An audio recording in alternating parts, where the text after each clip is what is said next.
Hello, everyone. Ah, caca, caca. We're birds today. Oh, the game's not loud enough. Hold on.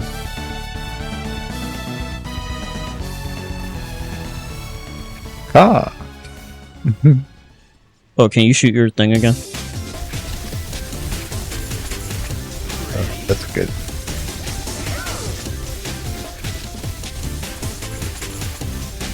One sec.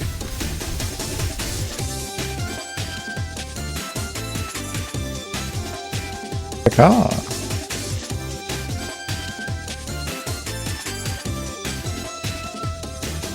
How's it going, everyone? Yeah.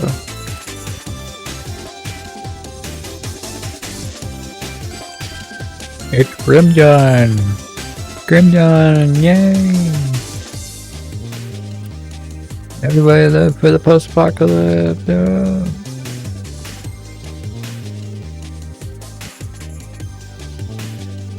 I'm Icy Bird. NVIDIA is Chaos Bird. Chaos Control!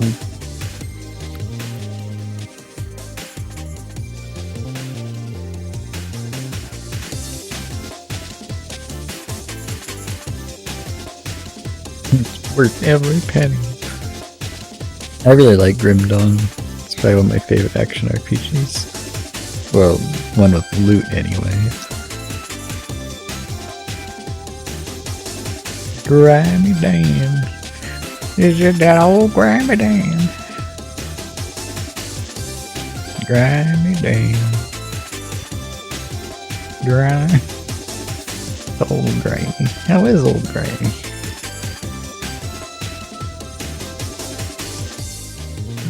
Physical damage. Does that include piercing?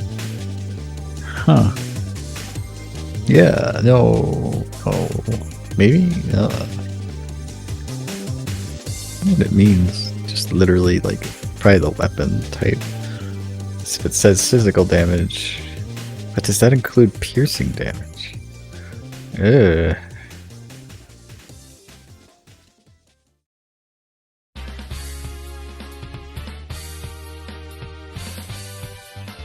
Oh, so it freezes. That's why it's good. Okay, so... yeah, that's why it's good. Okay, so the Cold Snap is good because it can freeze enemies. Sorry. I get it. That's basically like a stun. That's why it's dangerous. Ooh, I can put something on my hat. What? Yeah, I need a component for my hat. Biddy will be right back.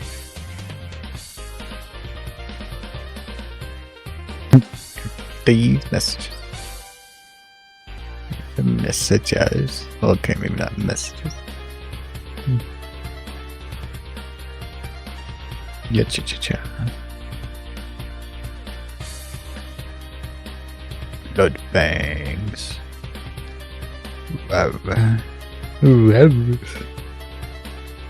new caster helm. I should put it on. See if it's better. At a glance. Yes. It isn't. How? Wow. Oh, because of less. Sorry. It's not that good. It just wasn't that good. Gotcha.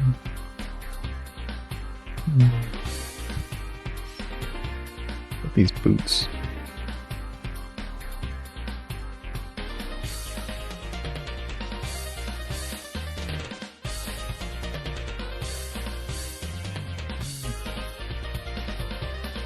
I didn't like them on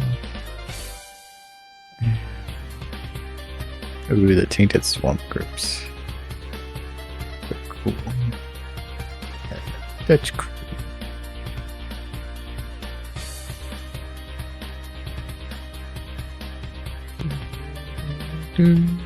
Okay, I already have my caster, so I don't need this anymore. Don't need that anymore. Good over it out.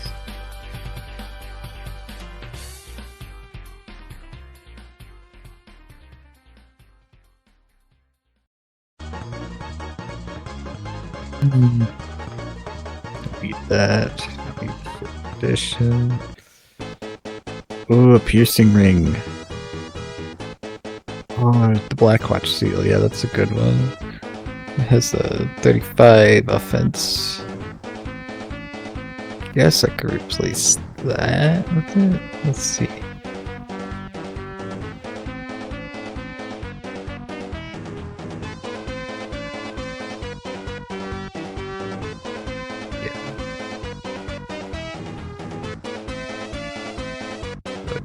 Two.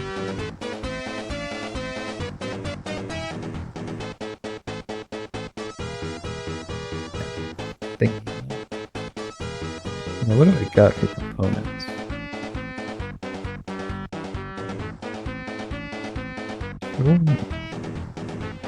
Show me what you got.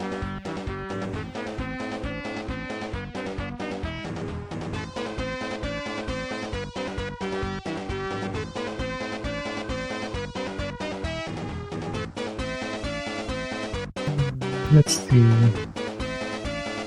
Aether steel bolts. Aether steel bolts. Battered shell. Bristly fur. Shield steel. Cold stuff. Correct stuff.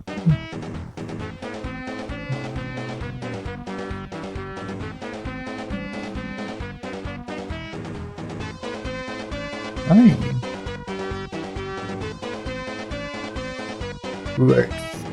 Excuse. Trying to find something to slot into my ring. Kind of funny, it'll actually use certain piercing items now. So it's like, whoa, I can use that. Dang.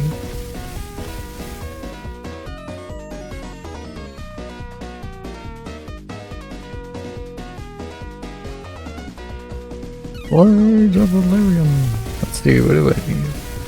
Oh, I was just looking at components. Trying to find what I need. You put Dread Skull in my amulet. Yeah, I got a bird. Okay, yeah, I need something that goes in the... That can go in an amulet. The Arcane Lens, okay.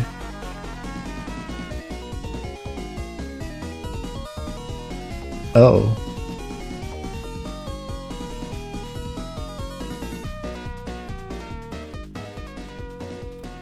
I wonder what that means. I might have to go back on your thing to do it.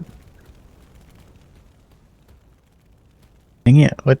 Okay, I can put ectoplasm on my ring, but I thought there was something else I could put on it. What was it? I just sworn there was something arcane related. Or magic.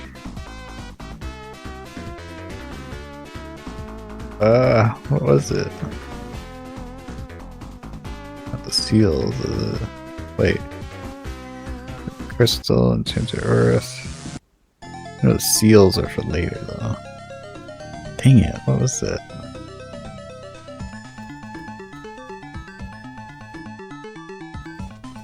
I guess I'll have to settle for... Oh, there it is, Mark of Illusions. Yeah, I want to try it. I think the ectoplasm is probably better because of that 20% energy, but yeah, I'll just give this a try. Okay. Let's do it. Let's bird up. Where were we? We're in Broken Hills, about to complete it. We already technically beat that dungeon, but didn't do that. The roguelike dungeon.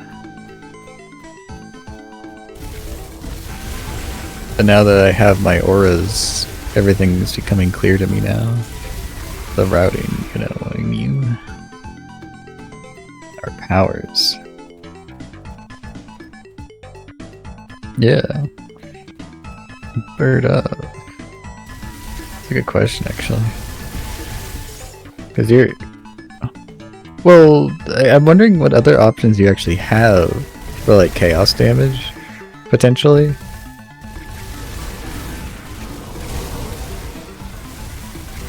I mean, yeah, chaos damage stuff exists on that anyway, like the Earth AoE thingy. The sigil, yeah, the sigil and the Doom Bolt. So to give you an excuse to use the Doom Bolt, which is a cool move. I'm just trying to think of other ones, because doesn't the Inquisitor like have chaos stuff? Yeah.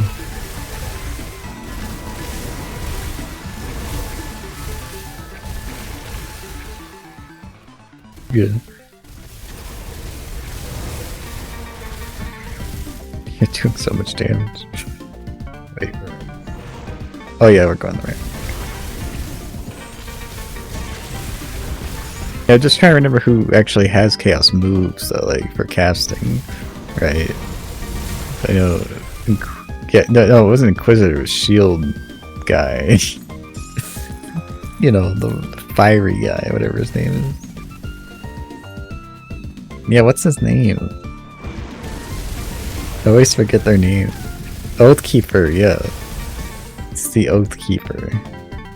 Oathkeeper class is like one of the weirdest ones, but... Oh, sweet. Another devotion. I'll take those. Get out of my way. Yeah, look at the skulls. Mr. Scary Skull Man.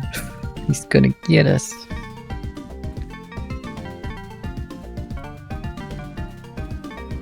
Oh, look, it's Elsa.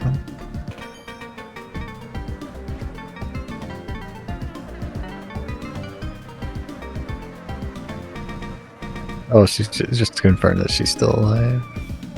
Teehee. Okay.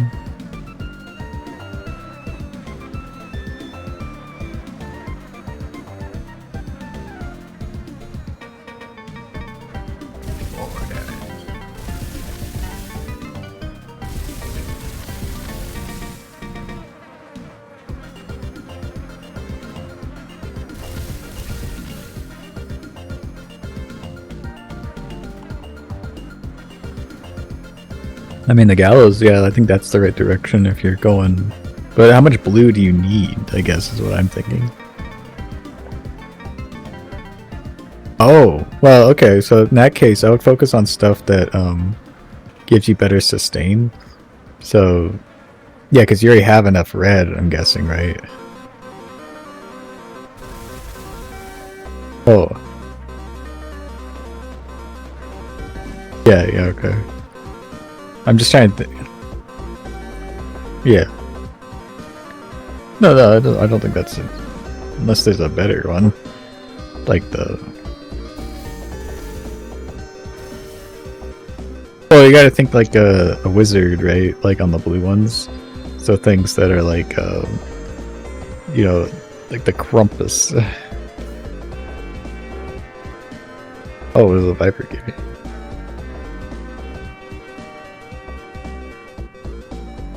Oh yeah. Yeah, that's great. No, that's great. That's exactly what...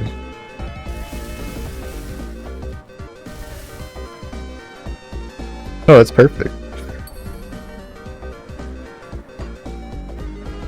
The Viper, we should wipe your windows.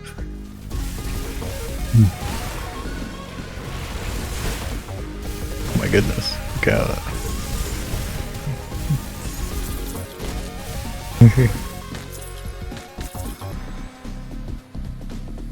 Fanatic's overcoat. Yeah. Green, just not far enough. Be gone. Chilled steel. Chilled steel.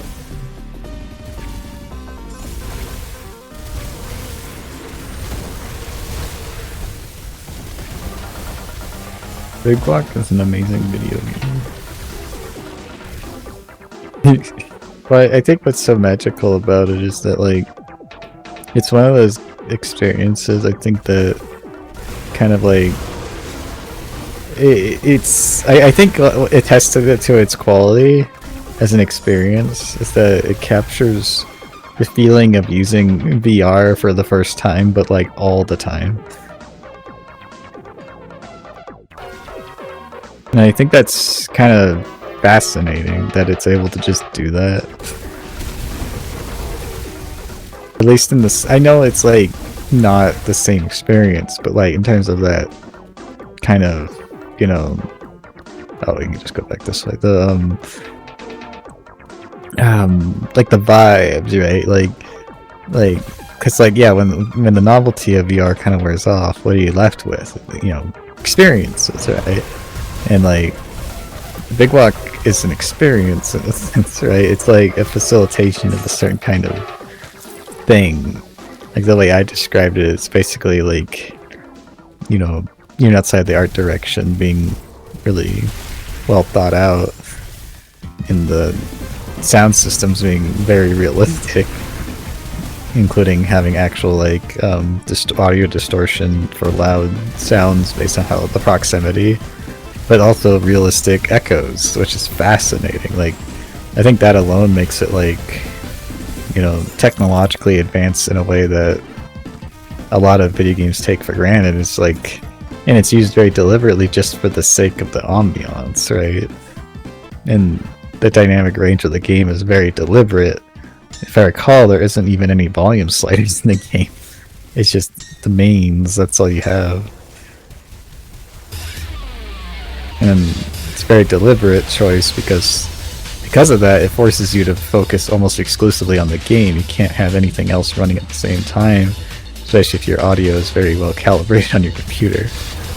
Because you can only pump up the volume on the mains so high without everything else getting too loud.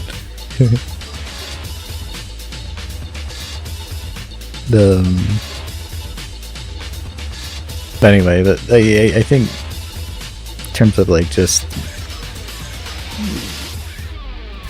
the other sides of that, even just the soundtrack alone is very like, you know, relentlessly nostalgic in a way that's just kind of, I don't want to say obnoxious, but you know, not really, not in a bad way, but like in a way that's very more affirmative, you know. It doesn't feel cloying, it feels very remarkably fresh despite appealing to a more, you know, abstract abstract nostalgia, right? More like appealing to feelings of nostalgia, but not necessarily nostalgic things in specific, you know. I think that's why it's fascinating, because it's almost like it uses nostalgia as a motif rather than like literally a reference to something, right? You know, it's not literal references, but they are allusions to like nostalgic things that you may or may not have experienced as a child, or at least that feeling that would have evoked those feelings, you know, or close to it.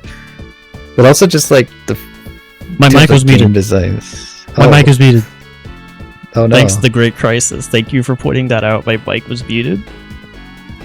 No, it's fine. Thankfully, I was the one doing most of the talking, so don't worry about it. Yeah, I wasn't saying anything.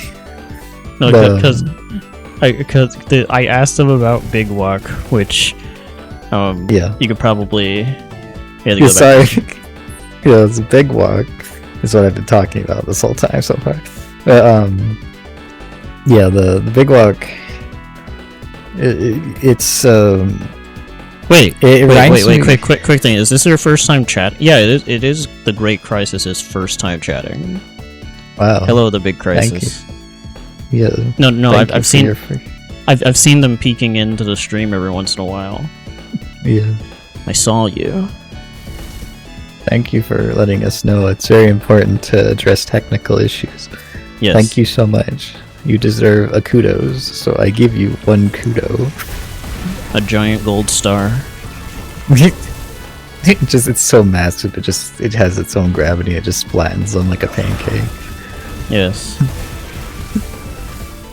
No, not a literal star. I meant like a sticker. No. Oops. But yes, That's like a very genie kind of wish going on. Oh, They jeez. give you a gold star. It's just like summons the literal sun. Summons meteor. I hope you enjoy your present. It's gonna appear in 3 days. 3 days. Anyway, Big Walk is definitely like, it's without compare in a lot of ways, at least to me. I'm sure people can compare it to other, but like this, I think it has like a tactile vibes of the best indie game, 3D indie games ever made, but like in multiplayer, right? Yeah. The tactile vibes of interaction, points of interaction that are very humble but novel, right? I think that's the thing that, like the term punching weight, Big Walk is the kind of game that like punches way above its weight, right? Yeah. For what it's doing. It takes these Yeah. simple concepts and it just like the way it makes them and the way it utilizes them just makes it novel and fresh to a degree that makes other experiences seem lesser, Yeah. Like Big Walk over here makes interacting like with something as simple as a radio feel fun and interesting. Yeah. It's just like, it's not even that complicated, but like just the interactions, just the noises it makes when your character pushes the button. It's just like everything is just like that alone makes it fun, right? Just in a very raw, fundamental way, Right. It's a very I don't want to call it like a Nintendo-y way of doing things, but it kind of reminds me of that kind of design acumen, where everything in the game has meaning and purpose. It doesn't feel ill-thought or just kind of there because it's there. It doesn't feel two-dimensional or flat. It feels it's a 3D game and it acts like it kind of situation. Right. Like the fact that your character can just pick things up, that if you're allowed to pick it up rather, but like, and you can just carry it, right? In other games that wouldn't be like a big deal, but in Big Walk it is a big deal. Also, like one thing I have to mention it's weird. One thing I have to mention is that it's very matter of fact about a lot of things. Yeah. Like, and I'm by no means not like a hater of like AAA game thing trying to be a movie, right? If it does it well, right? But I do think there is a inherent beauty to like a game that kind of just is, right? Yeah. Like it just is. When a beautiful thing occurs, it just kind of lets you take your time, like observing it, right? It doesn't like pull the camera away from you and just being like, you have to look at this thing, right? Look at it, right? And I think that also like feeds into its discovery thing, right? Because sometimes you can miss stuff, right? Sometimes you can miss things because you can always go back and look for things. It respects your time basically, but in a way that's kind of, wait, I actually found a chaos item, I think. Yeah, the Chthonian Slash. Oh wait, this is perfect for you. Let me see. It has cast speed and chaos damage. That's like great. Ooh, that's wild. Yeah, I love good drops like that. But and also they're playing Grim Dawn, but we're talking about Big Walk. But Grim Dawn is just, guys, we're revving up in Grim Dawn of the new X pack. We're playing Berserkers. But as the Berserker, you get to transform into the Werebeast, such as a werewolf or a Wereraven. And one of the versions of the Wereraven you can be is the Chaos Wereraven, which is that's finally, lore-wise, the first time you can actually be a character who draws their chaos power from Chthon, or at least assumed to be Chthon. And I was complaining about that. So ever since I started playing the game, I was annoying 6 with it. I was being very annoying about it. Like, I want to be a demon. And then Diablo 4 came came out with the Warlock, and I'm like, this is what I want. And then like, I almost called them Box Entertainment again. Box Entertainment was like, okay, it's about time we put our own Warlock in the game. It's about time they checked the watch.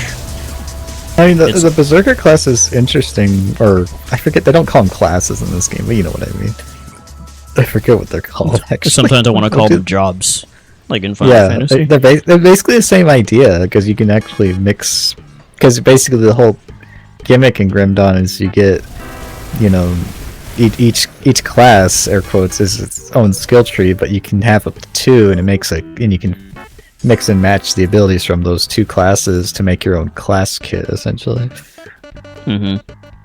And it's really nifty because you can come up with some pretty funny stuff that are basically just bootleg versions of other classes from other action RPGs, which is really funny. Every class has a name too, like a special name. Yeah.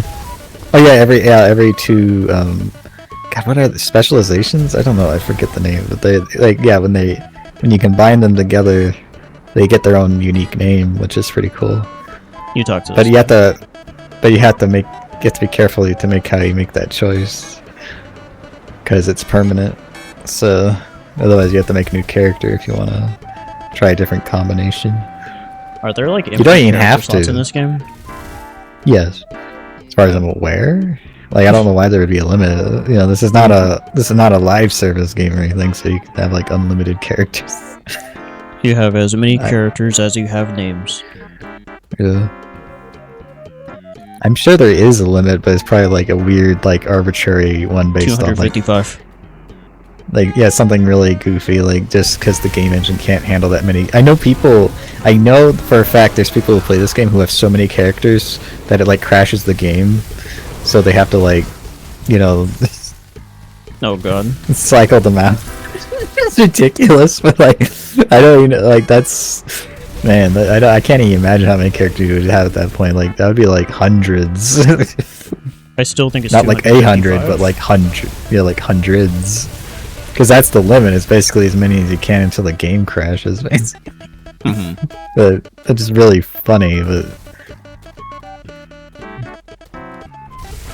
No, I also kind of like Big Walk because, like, yeah, you're saying, like, experiencing VR for the first time, but it's, like, not, right? Yeah. Because it kind of reminds me of, like, it kind of reminds me of how I was about, like, stuff like, VR chat. And how that game doesn't really do much for me because, yeah, that it is strictly a social game, but I like the idea of a social game with an objective. Right. Yeah, and I like how... Yeah, no, see, that's the thing about Big Walk is that it's an actual, like, video game, you know, like, it's... Like, this is... Video games are interactive medium, and that includes, like, you know, game, challenge, something, you know, and it's just, like... And it's designed to be a social game in that way, so, like, you know, there's different ways, kind of, like... weird emergent ways to even just play the game in the midst of all that, but they're like more pro-social kind of things, right? It's kind of, you know, in the mix of it that you just kind of make your own fun in a sense, right? Right. Especially if you've already played and beaten the game and know all the stuff, but like, as you can get actually quite a lot of fun out of just, you know, watching people play the game too, because it's just fun to see how they figure things out, you know? Yeah. Also, it's really fascinating. Great thing. Yeah. What do I do? Oh. That's a good question. Because I'm thinking of just slotting cultists. That was my next priority. Yeah, I actually want to take a peek at what's on it again, because you got Sigil of Consumption, because that's a candidate for like a cast and recharge skill or whatever. Right, and it does convert health, so that's pretty useful, and it does do chaos damage on the ladder tree, but also vitality. See, that's a problem though. It's like I'm trying to think of like things that are... I don't know if you can avoid it actually, now that I think about it. Like in the future, you know what actually would be better for you, now that I think about it? What? Well, given the way... Well, maybe like... Because, like, it converts cold to chaos, that thing you're using. Yeah. On the Talons of Keith... Yeah, even called Talons of Kethon. Yeah, that's exact... Yeah, dang, that's so weird. See, because Bloodborne is cool, but I think why going occultist actually would be a good idea is to get possession instead of Bloodborne, right? Because like what possession gives you, it actually gives you raw chaos damage and damage absorption, right? Which is good for casters, and you get 100% skill disruption protection. And if you're heading that direction anyway, if you're getting Doombolt, so that extra, because then it increases your chaos damage and vitality damage too. So you're saying once I get to the end of this board, I just remove the points out of the thing and put it into possession instead? Yeah, I think possession. I mean, it's up to you, but I think possession, especially as a chaos caster specifically, is a better deal because you get not only raw chaos damage, but you get stuff that complements the other skills on here, such as vitality damage, assuming you're using them, I guess. Because I'm trying to look at anything else here that's useful, you know?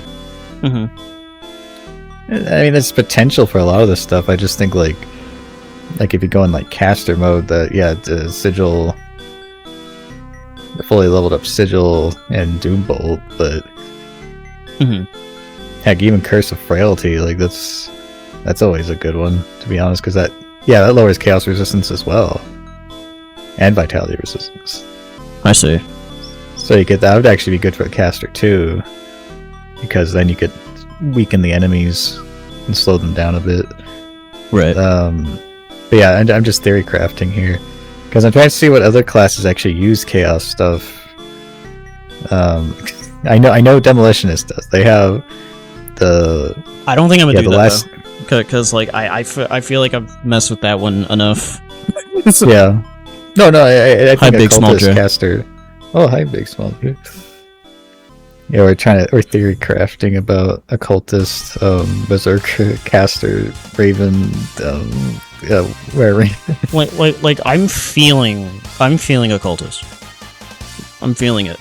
I'm feeling this. No, I think if you're a caster type without any pets, especially, yeah, occultist, chaos caster works.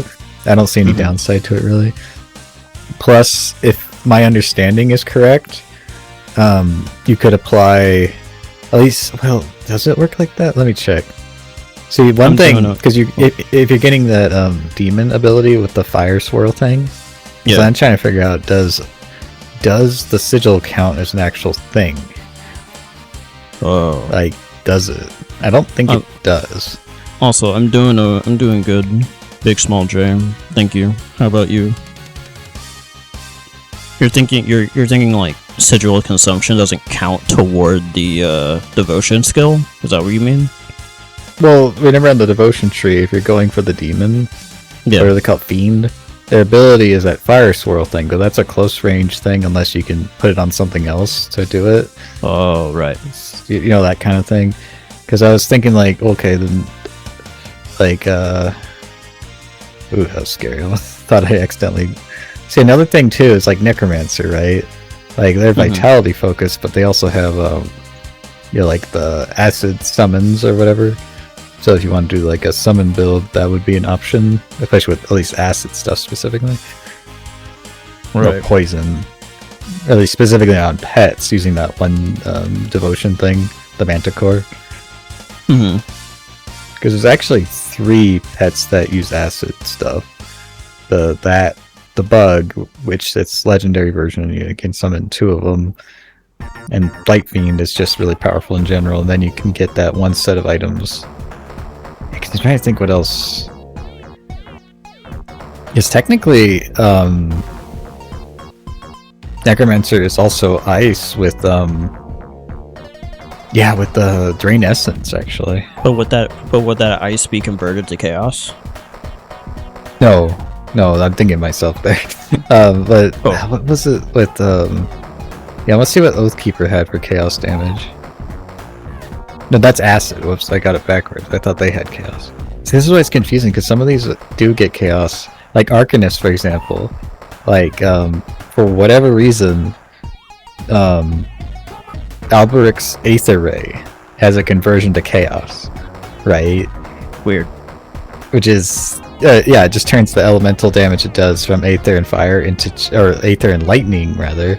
Still does fire damage. Oh, I see. That's for, like, Demolitionist.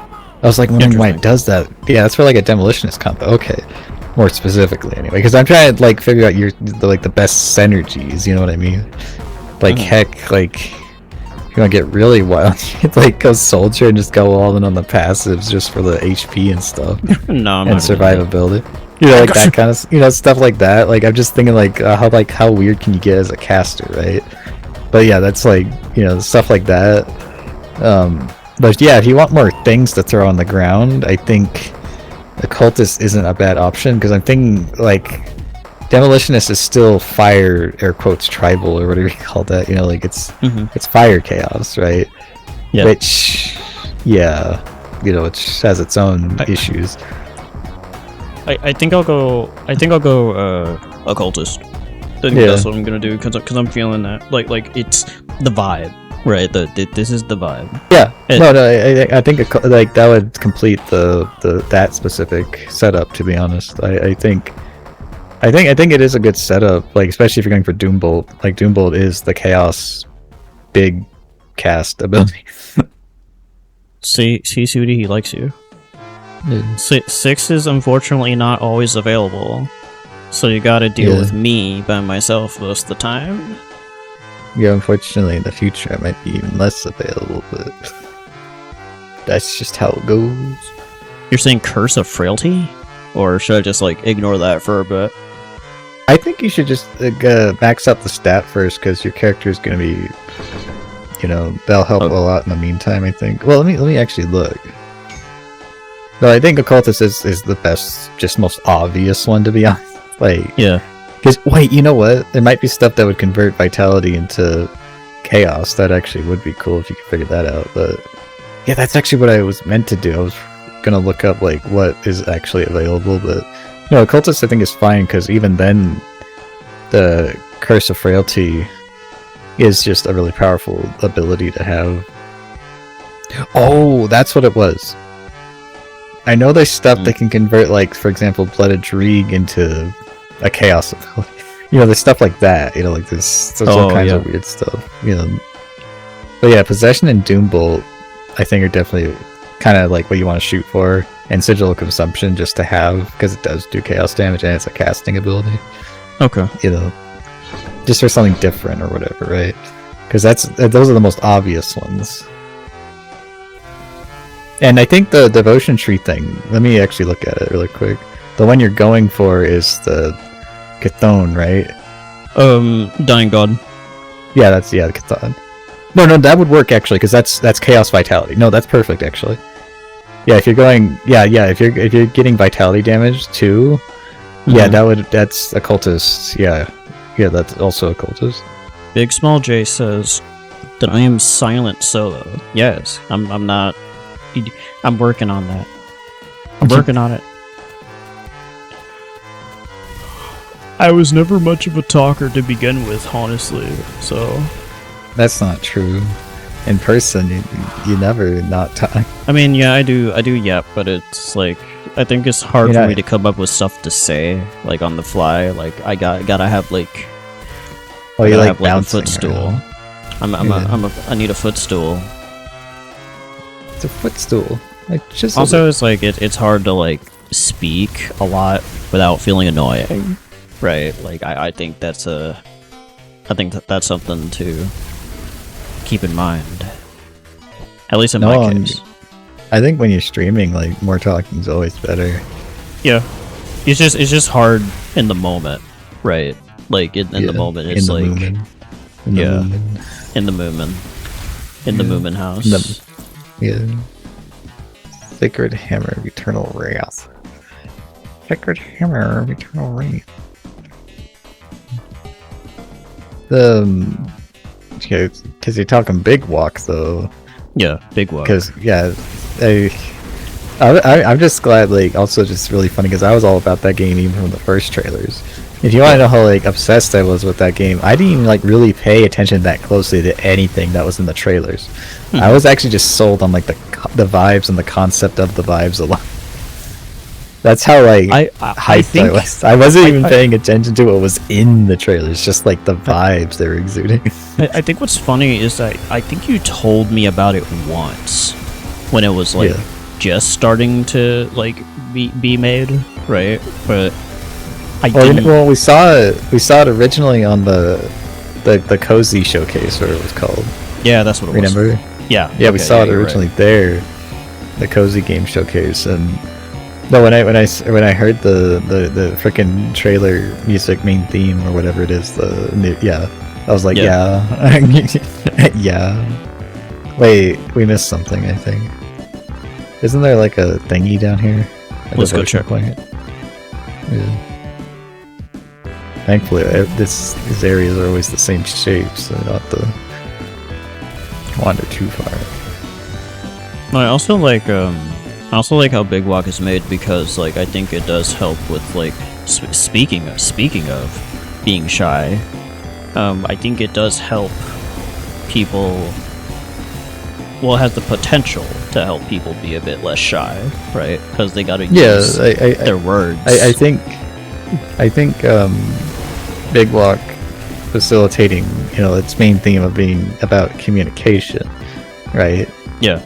And I think that it exudes that to a degree that I wouldn't be surprised if that game could be used for like speech therapy or something like that, Yeah. Obviously, probably not, but I don't know. Like, it feels like it could be. Yeah. Or maybe not speech therapy, but yeah, what you're saying, like anxiety stuff, Yeah. Or just in general, just the idea of like because like the puzzles I think can help with like, helping someone feel like, hey, I can figure this out, right? Or like I can like figure this kind of stuff out. Like I'm smarter than I thought, kind of deal, right? Yeah. No, yeah, being able to communicate something, like effectively in a way that other people can understand, and that feedback makes you feel like you did something, right? Yeah. And you rarely get that experience in a lot of online games, ironically, where you don't really feel like you're doing something, or helping. But like in Big Walk, it just feels readily self-evident, because just by its very nature of design. Right. Oh god, the ice powers it has. Oh, it's the Reaver. They drop a pretty good enemy item, or whatever you call it.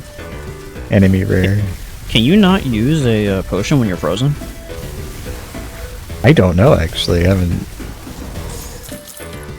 Ooh, I got another... It's a Plague Dancer's amulet. Wait, can I pick it up, please? Let me have it. There we go. Let's see. Here. What? Oh, it's vitality damage. Yeah, there it is. That's the one I was looking for. Wait, this is really good. Thank you. Mm-hmm.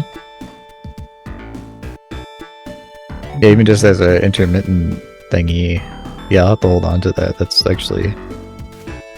Can't exactly say if it's not quite best in slot, but certainly close. Where's the body? I could have sworn there was something. There's like a quest here. There it is. There it is. Yeah, there it is. But no, that's also why it technically is down that way.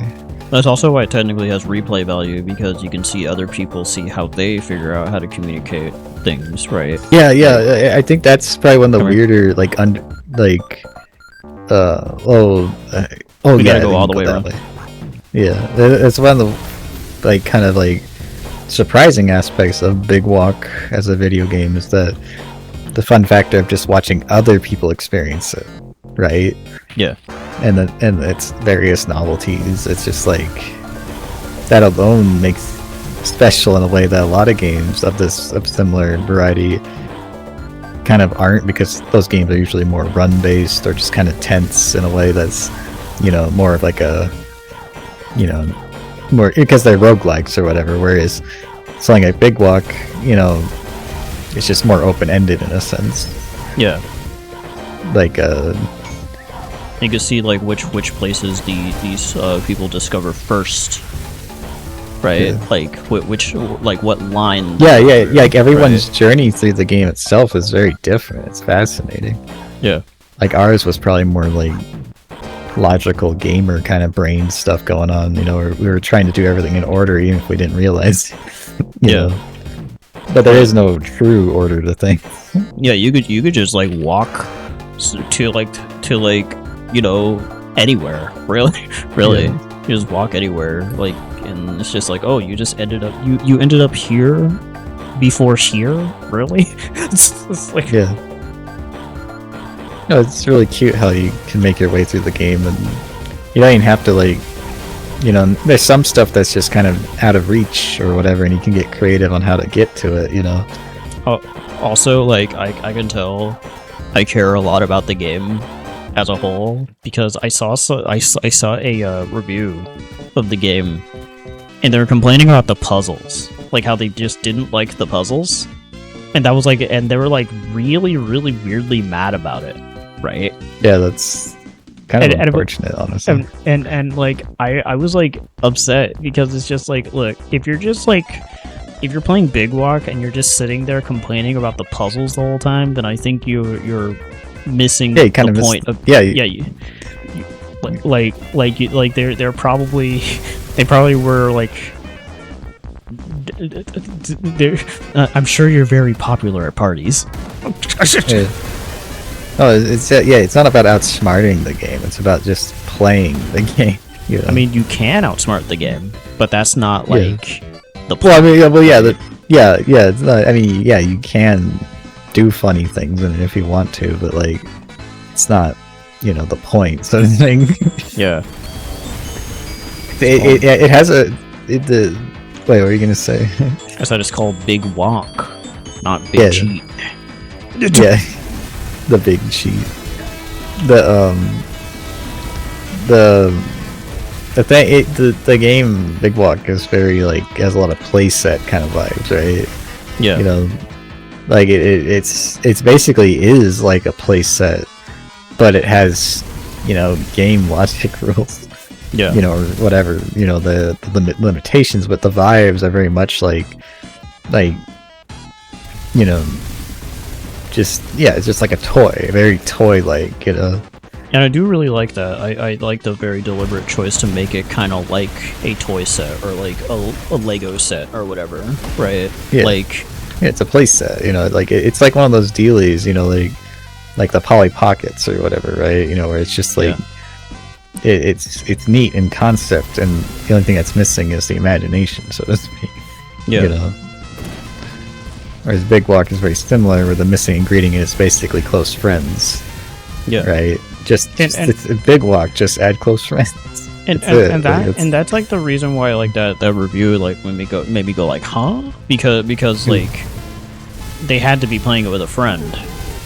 Yeah. And like, you can't be like playing Big Walk sitting around the whole time like brooding about like, oh, these puzzles suck. I hate these puzzles. Yeah. Right? Like come on. Come on, like laugh. You didn't laugh? You didn't laugh at all about like how funny your friend looked trying to wave their arms around? Like that's not funny to you? Like that wasn't an enriching experience for you? Where's your whimsy at? Yeah. It's facilitating and cultivating the whimsy. Wait, like, is this a secret? Oh, neato. How do you get over it? Oh, like that. What is that? Like missing the forest for the trees or something? Is that what that would be? Yeah. Or something else? I don't know. Well, I think some people, like, take for granted. Like, well, God, it kind of reminds me of another topic almost, where it's just like the people, people who watch movies, you know, I don't know, like, I don't want to say film critics, but that's giving them a bit too much credit. But there's like people on YouTube who, you know, are more cultural commentators of the bad variety, who talk about film, but like they talk about film as if they're trying to outsmart the film or something. You know, like it's like nitpicks, right, that don't make any sense if you actually like understand how film and storytelling works, right? Because like what they're critiquing, trying to walk up to every film and being like, I know what you are, and then the film is just normal. Yeah, it's just the film. Like, it's just the story, and how you interact with that story is the point. You know, like, it's not, you can't outsmart a movie. Yeah. You know, it's not a problem to be solved. It's something to be experienced and comprehended to a degree. Like, it's funny because I compared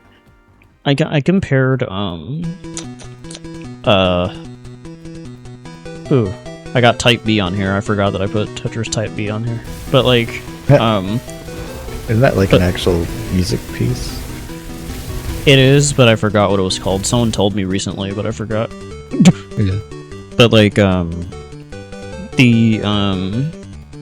compared it to Myst, right?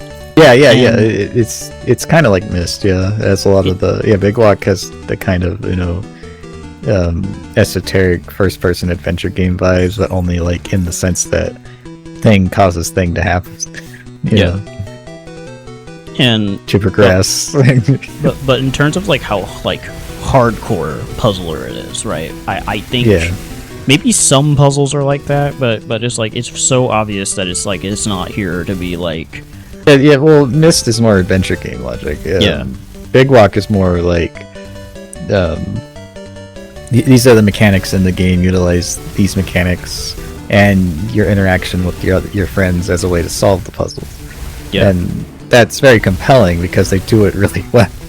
Right? They don't they take simple concepts and make them fun just by the sheer fact you're interacting with someone trying to solve them, right?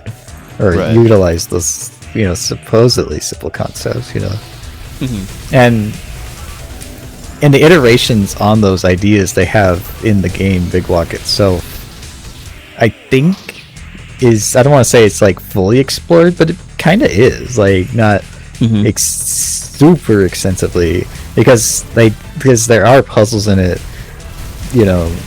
that potentially could be difficult, right? But it wasn't because they were difficult because they were hard per se, so much as that you might not understand what the puzzle is asking you to look for, essentially. Yeah. Right. Also, yes, and we are talking Big Walk. Bones. Hello.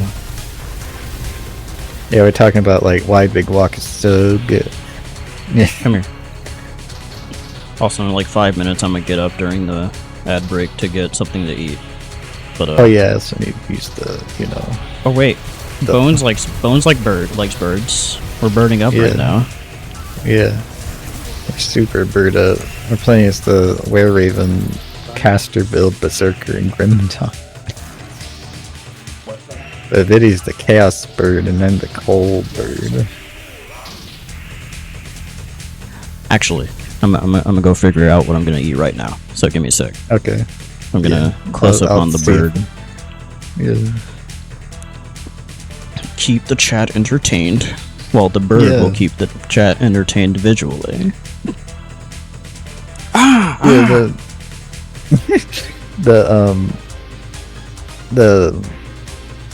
But yeah, I mean the Big Walk, like outside of always being like one of those, personally speaking, one of those games that I was always excited to play, but then to actually experience it, and it's just like, wow, it's even better than I thought it would.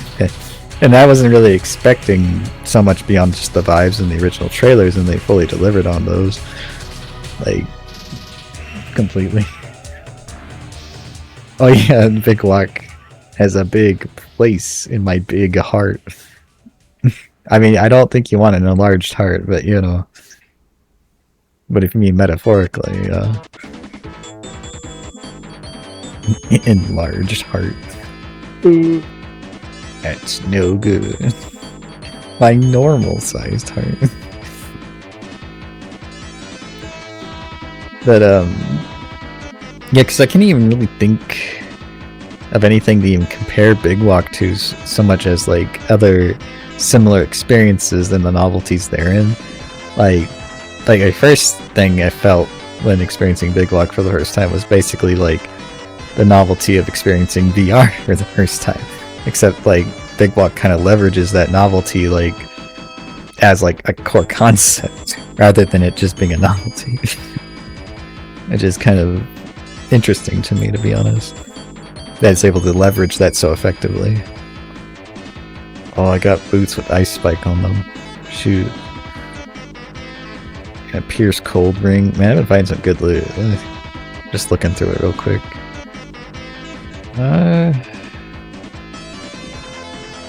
I would move around and attack stuff, but kind of wait for Biddy to come back because I don't want to hog all the EXP. the meantime, I can look up my inventory to see if I have any new items to use. But yeah, what else? About Big Walk. So we actually covered quite a lot in terms of us talking about it. I think, you know, like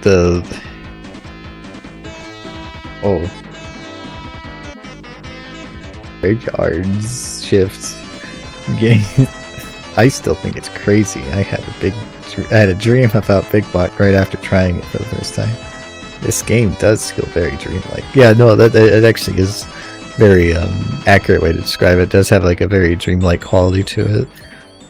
The realistic environments, the realistic audio, all that stuff really contrasted with just kind of like those broad, simple shapes and colors. Definitely gives it a very, you know, unique, familiar, but slightly abstracted kind of look. It kind of reminds me of like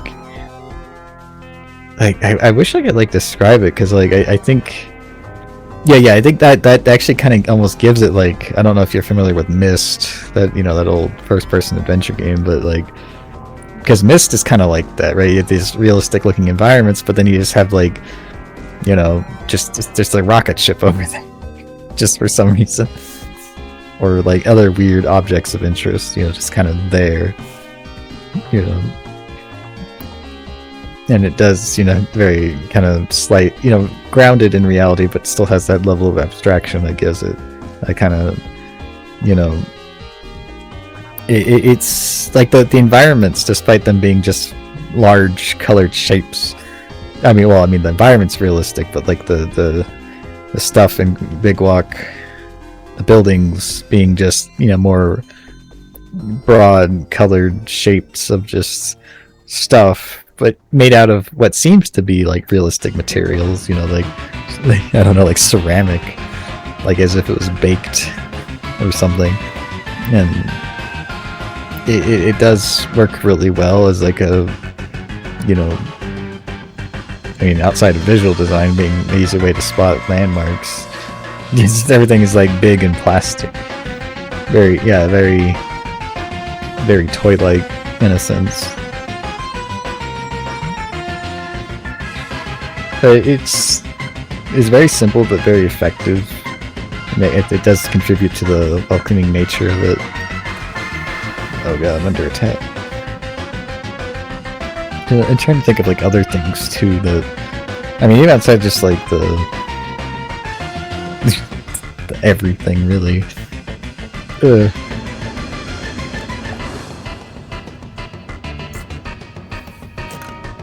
Like gosh, what is it?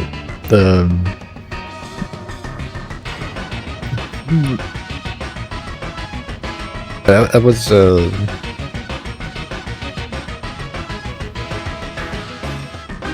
oh, okay. Thanks for dropping in. Have a good evening.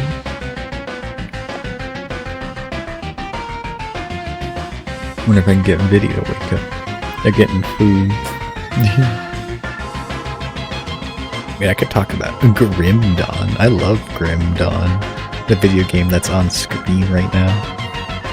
Grim Dawn is basically, what if like every loot heavy action RPG was just one game? And I think it accomplishes that really well. Like, you can pretty much build all the traditional Diablo 2 kind of character archetypes with its systems, but as well just do weird stuff if you want it. Like, I mean, to be fair, there's essentially two different types of air quotes builds in this game. You know, there's like caster builds and just characters who are more focused on melee attacks and whatnot, or weapon attacks, I guess, more specifically, because there's basically modifiers for the weapon attacks. So you can basically make a character build that's essentially a, you know, what I like to describe as a one-button wonder, who has like one attack, but it's like, but you build the character in a certain way where that one attack is so powerful and does so much that it just never fails. And I love doing that. It's probably one of my favorite kind of action RPG character builds. That's actually why I really liked the Paladin in Diablo 4, because you could do that originally, where they let you basically have all of the Paladin auras, but also be able to be powerful while using their basic attack. But then they patched that out in the recent thing, and it made me sad. I wouldn't even call it explicitly overpowered either. I mean, but it was really fun though, because you could help your friends while also just pressing one button, mostly. I mean, you were pressing other buttons, but they weren't as important as your basic attack. But you're always, if you were in a party, you were always getting the aura buffs to your friends, so they were always powered. Also, another thing that's kind of like, yeah, Grim Dawn actually does take after a lot of design ideas from modern action RPGs, despite being made in a game engine that's ancient now. It's still kind of hard to believe that Grim Dawn is actually built off of the Titan's Quest game engine. Of course, yeah, they added modern stuff to it, like modern deferred rendering and whatnot, so you can actually use, like, you know, modern gaming hardware and I guess higher texture resolutions. I don't know, but like the fundamental logic of the game is still, as far as I'm aware, is still the same as it was even in Titan's Quest, I assume. Grim Dawn is also really cool because it's not a live service game or any of that garbage, so you know, you can just play it and not worry about it disappearing someday. There's also the it's actually something like, you know, in terms of like just action RPG numbers and like loot stuff. In Grim Dawn, like everything like is very well documented, so you can actually like research a lot of stuff on like the Grim Dawn database on the internet and like find out what kind of items are even in the game. You can like theory craft like a whole character before even playing the game if you really wanted to, which I do enjoy doing. But sometimes I like a surprise, you know. There's a lot of stuff in the game that can be kind of surprising, like enemy uniques or rares, I guess, I forget what you call them, that can actually modify the class skills and give them different effects. Like even this mace I'm holding can turn like a certain skill on the Arcanist skill tree into just a pure cold damage attack instead of a mixed cold lightning one, which is really useful, especially if you're just mainly ice damage, like which I'm planning to do. So it's definitely an item I want to find a better version of. Also, I think Grim Dawn is really good too, because despite being, you know, an action RPG with like grinding and character building and all that jazz, it respects your time. Like you can grind out for a specific item, but the loot table in the game is very fair, so you don't have to like, you know, there's more optimal routing and all that, but just by playing the game you can find a lot of stuff. Even like I know there's like, you know, more optimal ways of doing it technically if you're looking, you know, for items, but like just by playing the game and playing on the harder difficulties when you level up, you can just find a lot of stuff. Like, yeah, but yeah, if you are looking for specific items, sometimes it feels like you're just like horrifically unlucky. Like there's some items I've been looking for a while for my Oath Keeper character, whose build I planned out way in advance. There's only one item I'm missing for him, and it's a specific shield. But like, ironically, since it's a rare shield, or like a, you know, like a blue text color drop, I forget what that's rare, I guess that's what they're called. Yeah, let me check. What's blue? Or epic, actually. No, that's epic tier is when they're blue, and that's just below legendary. But like, on the harder difficulties, it feels like epic items are actually harder to find than the legendaries, which is really funny. At least to me, that's what it felt like anyway. Because there's different tiers of also epics or whatever, and legendaries in some cases, or higher level variants with like the tag mystical or whatever on it, which can be really cool. You move? Viddy. Look like you moved. Just scaring the crows away. God, that's so red on my screen, the attack. Like, to melt the ground. Did Bones leave? Unfortunately. Yeah, they went into sleep. Or they got tired. Yeah. What you cooking anyway? Just some leftovers. I was actually talking about Grim Dawn. Gimdon. Yeah. The game we're playing right now. We're technically playing Fangs of Aster. Technically, not. What if it was called Big Dawn? Big Dams. Big Dawn. I like calling it Grimy Dams. Wow. No, my thing is calling Crate Entertainment Box Entertainment. Yeah. Yeah, I mean, like, I was more talking about, like, how this game isn't necessarily as, like, whoa, I got hurt. Oh, God. That's a boss. My butt. Yeah, I'm getting my butt kicked. Oh, my God. Oh, I got that. Ah. You got to make me a portal. Please. It's open now. Thank. I did level up, though, thank God. Me too. So it wasn't a total disaster. That boss, though, I think we had trouble with that one before, didn't we? I haven't had trouble with this one in a while. Yeah, I think they made it stronger. Remember, shoot it twice and then run. Yeah. Yeah, you gotta do traditional kiting techniques in this game. That short stint of me playing... well, not even short. That stint of me studying the MOBA... the MOBA tomes helped a lot. Yeah. No, it wasn't that advice I gave you. It's like, oh, you want to learn how to play MOBAs with mouse and keyboard? Just play an action RPG. Oh yeah, it's like no, that the helped same thing. No, that helped a lot.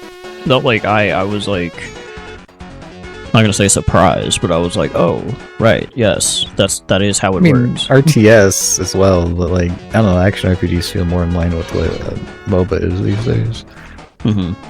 On these days, you know. Gotta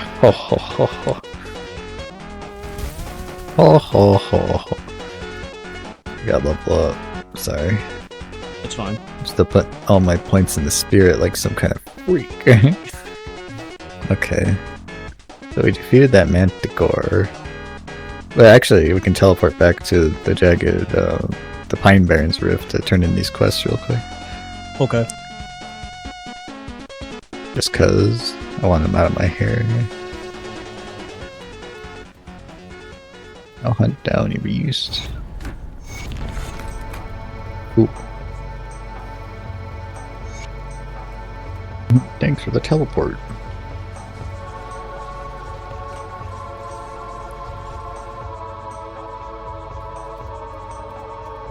Yeah, I forget if they actually check it off with both of us. Oh no, shoot, I actually have... I have to separately talk to the Manticore Glen guy. Yeah, okay. Yeah, let me go back to town really quick. I need to... My inventory's full, I didn't realize. Okay. I was explaining like how like in Grim Dawn, the reason why I think I like it so much is that, you know, how you build your character and your archetype. It's just, you know, compared to a lot of action RPGs, it's just a lot more fun because there's a lot more involved. Mm-hmm. I mean, yeah, the end result in some cases is basically just making a bootleg of a class from another game, but like, I don't know, it's still fun. Yeah. Like, besides Diablo 2, like, I think Grim Dawn is literally the only other game I know of where you can make like a full summoner build that's very much in line with how it felt to play one in like Diablo 2 as a necromancer, right? Right. And this is the only other game I know of that allows for that, where it's just like, oh, you can actually have stuff that facilitates just having a whole mess of guys swarming around you, right? And like, there's basically no other game or action RPGs that are like that. Right. And there's action RPGs that have a pet, maybe, like, that follows you, like, but it's just like one, you know? Right. And it's always just like the one pet rather than like a whole swarm of them just, swarming around. The whole swarm of them everywhere. Just trying to get them. Okay, what is this? Aether. Yeah, I need to sell all this junk. Junk. Junk. The Junkler. The Dougler.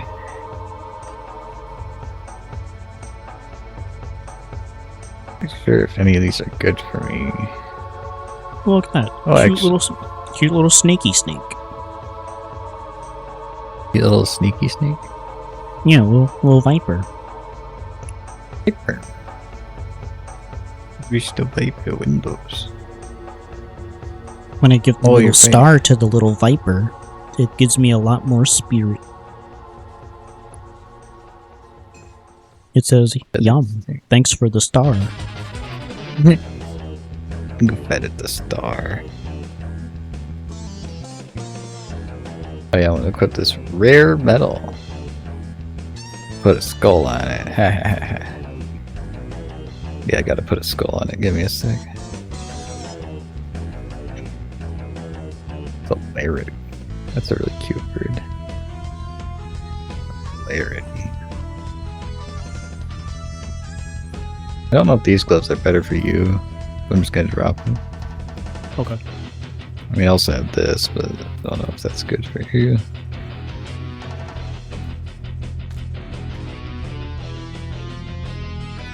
No, you gave me the Eye of the Beholder as a hat. Oh, right. That's a good hat. Yeah, that hat's really good, isn't it? It has that aura on it that gives offense. Maybe equip a component really quick. Yeah, that's not to mention like the crafting system in Grim Dawn is really nifty. Mm-hmm. It's very much a part of the core mechanics of the character building because you can't do much without it. Wow, I have 31k damage per second now. There's so many like things you can like fuss with in this game in terms of your character build. Oh yeah, I actually need something to go on my chest too. Like a silk swatch maybe? Because that gives bleeding resistance, which is what I need, so I might do that actually. Yeah, I'll do that. Just have something. Much like Diablo 2, your resistances are very important. You can't really survive without them. Oh yeah. Also, not to mention just the theming of Grim Dawn. You know, it's post-apocalyptic fantasy, but like, for the most part, it's great. You know, but like later on, you can tell that the concept just becomes fantasy after a bit. It's like, oh, it's just fantasy. After a point, it's just fantasy. I kind of wish they did stick harder to that vibe though of the post-apocalyptic fantasy, but. I guess, technically you see a better show of that in the expansion, Ashes of Malmuth. I think that definitely has a more better showing of the vibe, but that's the expansion. So it's like, Also, the lore in Grim Dawn, like the in-game lore, is like very comprehensive and very well written. But since it's not a AAA game or whatever, you kind of have to learn to care about it, otherwise story beats don't really matter that much. Which is kind of unfortunate, really. Because I really do actually think the lore of Grim Dawn's really cool. It's basically Diablo 2 or Diablo lore in a sense, it's kind of, but like more well thought out, in terms of like the cosmology side of things. I thought was actually like definitely one of the highlights. Yeah, let's go this way actually. So just general cosmology is very well written and robust, that things have meaning in regards to just what they represent or whatever. Like aether damage, it's just like, where's that even it's just like aether being just a kind of like raw magical energy in its most raw form, right? Yeah. And then you learn that, oh, aether, what's it associated with? Well, aether is what the ethereals, for example, are made out of. It's just like, well, if they're made of raw magical energy, how are they alive? And the game in the lore actually explains that, right? It's really interesting. Mm-hmm. It just kind of adds to the, the intrigue, I suppose. Yeah, that's actually another thing too, is like the way stuff, is written. They do their best to like subvert standard fantasy tropes, much like Diablo 2 did. Where there's no damsels in distress. Like that's a given. Uh-huh.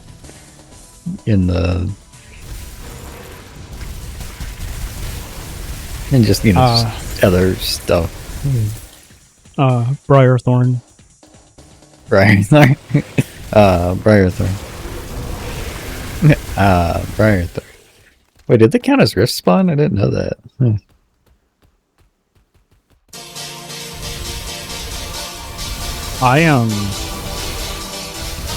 I still like the Briarthorn. I just don't like the Shaman. Yeah, the Shaman class is a bit, at least for you, I guess it's played out. No, even for me though, like I tried to make something out of the Shaman class, and it's possible, obviously, but like for me, it was like, oh, that's what it was. I wanted to make a two-hander Shaman warrior and Shaman Inquisitor, who was basically two-handed focused, but used the two-handed stuff on the Inquisitor to lower the cooldown, like on the healing, right? So it'd be like a two-handed paladin kind of situation. And that's a thing it actually does encourage, because lightning damage is technically this game's version of light damage. Yeah. Or it's coded, not say coded, but like, the vibes around it. No, I think my issue with the Shaman was that like the very first version that I got to max level was pretty much the best I was gonna get. Right, that was gonna be. Oh, you mean for a summoner? Yeah, that was the best I was gonna get. I maxed the level out, and like to the point where like whatever I think about the Shaman, I'm just like, I can't.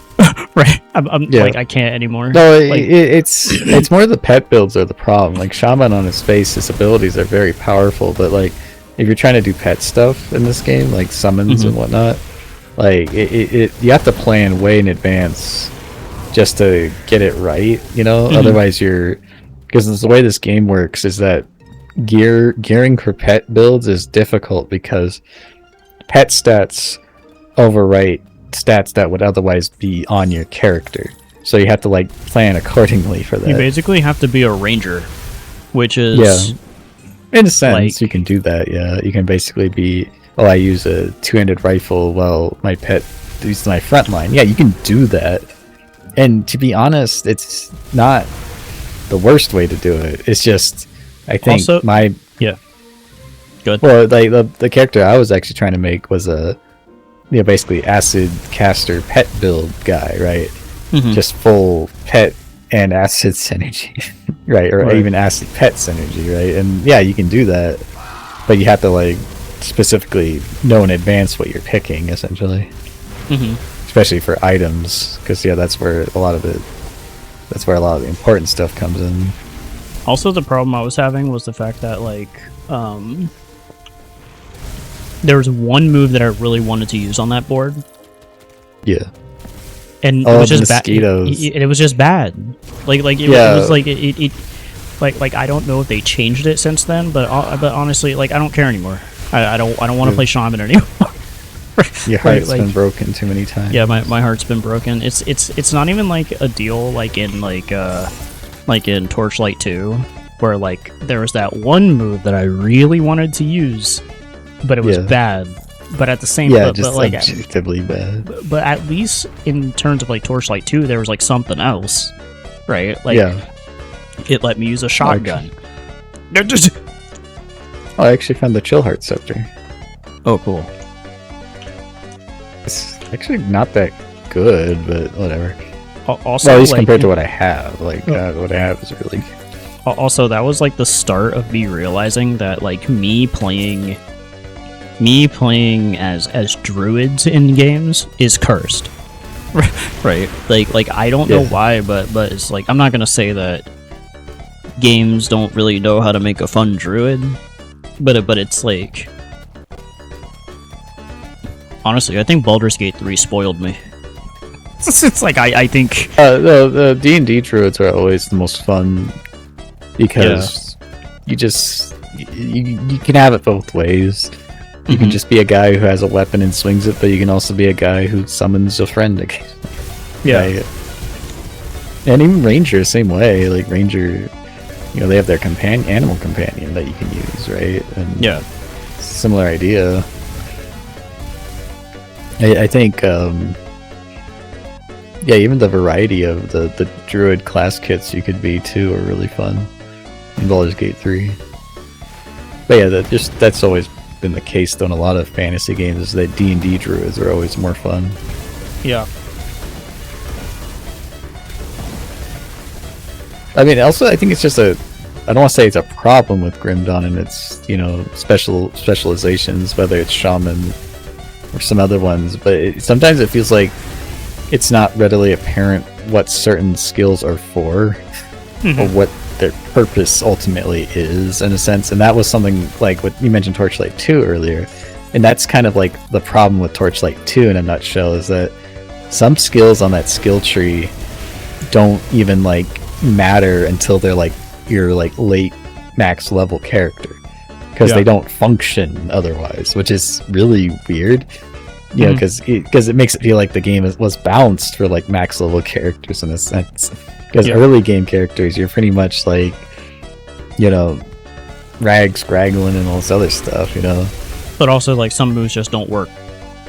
They just are non-functional. I wouldn't say it's non-functional in Torchlight 2. But it's just like it only works in the context of a max level character, basically. Right, it does work, but only in that context. Leveling up a character. I'm like thinking about it in the context of the of that one move, the one where you hit things and it summons stuff, right? That one. That's what I mean though. Is that it only works at a high level because you're able to kill stuff fast enough, right? But if you get it early game, it doesn't work because it does not kill anything fast enough. And if you try to use it, you put yourself in too much danger, then you just end up getting killed, basically. Right. And also, Torchlight 2 has a lot of problems, though. They're not insurmountable, but once you get it, like how the game is actually supposed to be played, then it's fine. The thing about Torchlight 2 it doesn't tell you is that only two stats matter. Your strength and magic. That's it. The other stats are basically just get them at least to 100, however that may be. But like in terms of like where you put your stats is, if you're a weapon guy, use strength. If you're a magic caster type, use magic.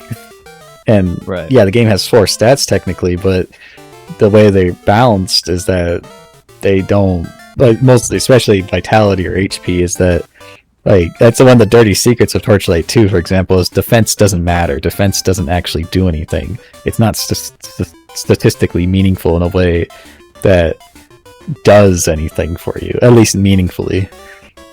And that's also really sad, quick thing. I think I need some help because I need one more blue to get to the Dying God, but I'm trying to choose between the lizard, the hound, and the eel. Wait, how much does the hangman give you? 5. Or the gallows? How much does the little compass give you? 5. All those both get 5? Yes. Well, I would choose something that's, Wait, what's the ghost do? The ghosty guy up there. Is that a blue one or no? The Wraith. Yeah. Offensive ability, energy absorbed from enemy spells, lightning retaliation, lightning damage, aether damage. Oh, it gives lightning. Oh, that's really interesting. Okay. That's not something you use, so I don't think that's useful for you. What does the eel do again? And it's only 3. I'm just trying to. I'd go for one that has. Gives. Yes, right here. Defensive ability, chance to avoid melee attacks. Defensive ability, chance to avoid projectiles. Defensive ability, movement speed, pierce resistance. That's not bad, especially for a ranged character. Like, that's pretty solid. The lizard. That pierce resistance, good. The lizard gives 50 health regen by 40%, healing effects increased. 50 health regen per second, and movement speed. Then health regenerated per second and plus constitution. That's what the lizard gives. Yeah, I'm kind of mixed on the lizard because that's more for like, I think melee. Anything with like health regen that feels more like I'm in conflict constantly kind of situation. Oh, the hound won't work. It gives retaliation damage. Yeah, well, that's why I think the eel is a better choice because that's for ranged people basically. Then it'll be the that's all ranged stuff. Yeah. Is 2% that high? Because it says 2% chance to avoid melee and 2% chance to avoid projectiles. It's something, you know. It's something. It's obviously not, you know. It's basically, if it does, I think it's a 1 to 100, so it's basically 2 out of 100 chance you'll avoid damage, which is not nothing, you know. Mm-hmm. But it stacks with other similar bonuses, by the way. So if you find more of that, it will stack. But is it that useful in the big picture? I don't know. You know, probably not. Because there is no dodge mechanic in this game, so that's like the closest equivalent to my understanding. Yeah. I just need the eel, and then I'll be able to get the Dying God. Cast speed. Yeah, I would definitely. Yeah, if you're going occultist, you definitely want the Dying God, because that's chaos vitality, and yeah, that would synergize pretty good. Plus, the Dying God's ability is really good. It's like on attack one, if I recall. Yeah. So that's it hurts me, but it gives me like a huge boost and like damage or something. Oh, okay, that's pretty cool. I can read what it does. It seems kind of interesting. So if you had more health absorption on hit, that would actually be pretty nifty. Yeah. Like, let me read you what it does, because it seems pretty crazy, but also like flavor as well. Yeah, no, I think in terms of flavor, it's really nifty. Yeah, the Hungering Void empowers you, your allies, and your minions.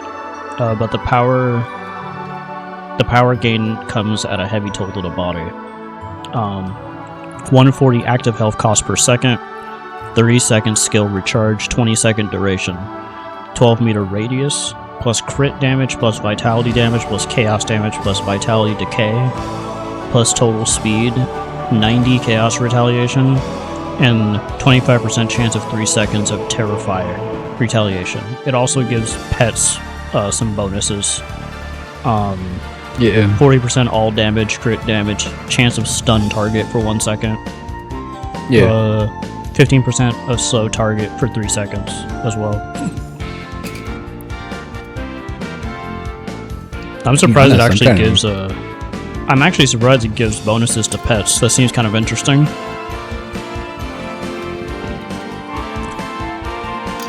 You know, stuff like that. It's kind of weird to me, but, you know. He's also one to see that actually gives chaos damage, right? Yeah. Interesting.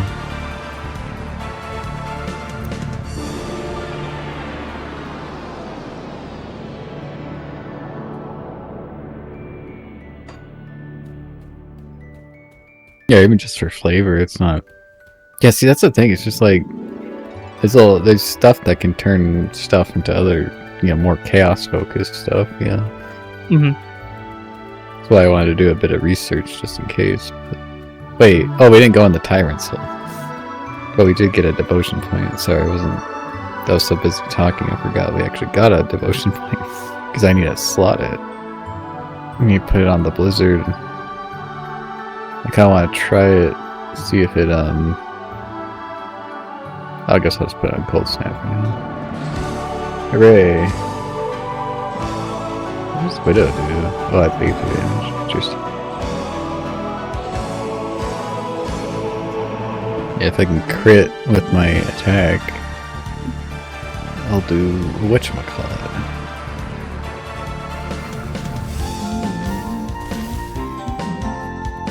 Yeah, we gotta go in the fortress.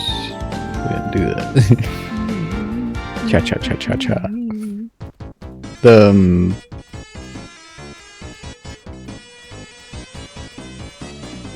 mean, that kind of is like a, you know, I don't know if that's necessarily a downside to Grim Dawn, but it definitely is a bit, you know, you do get a lot from researching, you know, or planning a build, I guess. I mean, you can just go in and just be, you know, get a lucky, you know, or surprise, I suppose. You know, that's always fun too.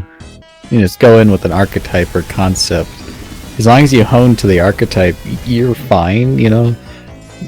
Like, you can make some pretty powerful characters with just, you know, good gearing and bonuses. Like, you don't have to get, like, super crazy or anything. Because I'm not gonna lie, this game's pretty easy. Right? It's not like... Yeah, there's hard content, but, like, in general, this game is, like, very... You know, the normal content is very fair. Or comprehensible, I guess. Like how we're so strong, we're just mowing them down with our... I mean, to be fair, the new Were-Raven, especially it's just a caster concept, is very powerful. I can see the weakness though. If you get freaking tapped, then you're like dead. Like. Oh well, yeah. Well, that's just kind of being a caster. You kind of run into those issues where you gotta get death protection, all that stuff. The whole point is to be strong enough to defeat enemies before they can do too much to hurt you, basically. Yeah. And clever maneuvering and hiding, you know, that whole jazz. Very Diablo 2 in that vibe. I'm glad they put... It's like Diablo 2, the sorceress is the most powerful character in the game, but, you know, that's only in, like, the most ideal context. You like glass cannons? Wow. I just realized that trick is just... They finished that devotion thing with the Amatok and the Blizzard thing. It has a 100% chance on critical attack. And... How does it... Oh, it has a 2.7... So it actually synergizes with this really well. Oh god, this guy. No. Gotta get away. You gotta be careful, dude. And it synergizes pretty good with my, Yeah, we don't want to get hit by this. Yeah, he's really high level for us. Ooh. I gotta get out of here. I gotta get out of here. Ah! These ricocheting bullets. I preemptively opened the portal. Oh, thanks. Oh my god. Okay, he can't kill me like he normally does, but like, he is very... No, I think the problem is that I don't think our Aether resistance is very good. Yeah. Oh, he's running back. We got him on the run. I think we can get him. He's almost dead. Just don't... This is probably one of the easier times I had with him. Yeah, we did it. Nice. No, also, like, at the same time, it's like... See, not knowing your resistances in this game makes this game a lot harder. Because I think the first time we fought this guy, we had a problem because... Not only did we not have Aether resistance, but we didn't have Pierce resistance. Oh yeah, I would say like if you have equipment that has just a lot of resistance on it, like, to be honest, I think that's more important than just damage. Like, just having resistances makes your character just not die. Yeah, because I think the number one way you die in this game is by having an enemy that exploits your weakness. Yeah, like that's and if you have no weaknesses, you never die, or you die a lot less anyway. Well, I think that's actually is, I don't want to say a problem with this game in terms of character builds, but like, there is a triad. Basically, you're balancing your character's sustain and your character's DPS, and your ability to like bully the enemies in a sense. it kind of is basically the progression in this game does remind me of those modern, roguelike games and those what do you call them, those dang old like survivor likes, like the Vampire Survivors, how you build characters in those games. This game's kind of similar. It reminds me of a MOBA. Because eventually, because eventually you kind of gotta have that trifecta, right? You can't. Well, in terms of like how you gear your character and your archetype, yeah, it is kind of like a MOBA, where you basically you hone in on your very like a handful of abilities and make them really good, basically. Yeah. Right. But also, and your damage types. But also, whoa. Yeah, this guy's kind of scary. What in the world? There you go. Was he like sapping my health? What happened? Yeah, sometimes I run across enemies that just kill me for reasons that are hard to explain, but I think it is vitality damage, probably. My resistances are kind of okay, actually. Not the best, but they're better than I thought. Also remembering that danger domain. Yeah. Well, no, the enemies are really high level here. They're like 2 levels above us. Which is doable for us, because we're pretty strong, actually. Berserker is busted as a new class. Like they get stuff the other classes just can't do. To be honest, I'm glad, because I think like a problem. I think I mentioned this before, that like a problem that I had with the classes in this game at times, with the exception of the Demolitionist, they just, I'm not gonna say they felt weak, but it's like they felt like definitely like a long game kind of deal, right? Like the character really comes to fruition until later. Right. Well, Oathkeeper's a great example. The Oathkeeper is like the apex version of a like that. What's that meme? This like this is a secret thing for later. Like the Oathkeeper is literally just that, like to a T. Like when you're leveling Oathkeeper, it's a slog. But like once you get all the toys and like equipment, suddenly it's like you're invincible. It's like it's like like that's how it works. But before that point, it's a slog. Like you're just like it's slow going. It's just it almost makes it feel like you're doing something wrong, but you aren't. It's just Oathkeeper's just like that. Oathkeeper is just really slow. They're just kind of like that, No, it's kind of like that, So. But when you play as Berserker, it's just basically go all in on like a were creature, and you're just unstoppable now. Like, it's like Honestly, like doing the non-transform Berserker feels like the Onslaught is great. I haven't played as it, but it feels like more fun Shaman. That's what I feel. Well, Onslaught as an ability, as a new melee ability, is excellent because that has like hard synergy with like every other melee archetype, and potentially, because basically what you do is you build the stacks with Onslaught, and then you cast a cooldown ability, and you're basically casting an empowered version of that skill, right? And that's really important. And now that I think about it, I think I have to actually test if Onslaught even synergizes with the wear skills, because if it does, that'd be kind of interesting. Because it might. I don't know if it's a temporary buff though. I think it might be. I think that's why you can swap between it, because it might be like a temporary buff. I see. I think. Maybe. I'll actually have to test it. I just know Onslaught has potentiality to be busted. Like say if you're like a ranged caster archetype and use like a gun or something, you can use Onslaught as your... Wait, can you? Maybe it's a dual wielding ability only. Oh yeah, it's a... Wait, no, it is just a default weapon attack. Yeah, when using your default with Onslaught generates stacks, your next activate cooldown, specifically cooldown ability. So it might... So the were creatures might not count. Yeah, the were creatures don't count. Okay, so yeah, it's specifically for cooldown attacks, will consume all stacks to deal additional damage. So that has potential to be like busted with any class, and it has a modifier on it that turns it into a chaos ability. Well, yeah, pure chaos ability, by the way, right? Like pure chaos damage. So that's actually really cool, because that would synergize with Demolitionists, for example, right? You're doing like two-handed Demolitionist. It would actually make two-handed Demolitionist even more viable, because then you can Ready? empower like super attack and do more damage. Like woo, one of your cooldowns anyway. Yeah, like that, like the cooldown version of the Molotov, right? Empower that. Yeah, that would be really funny. Something like that. Just something funny. You can do something funny with it. You can get funny with it. And there's a lot of cooldown abilities on the Demolitionist tree, like the grenade, for example. Throwing an empowered grenade, like yeah. Wow. I get. But yeah, well, that's another thing about this game too that's weird, because like certain things that synergizes with things that may not seem obvious at first, right?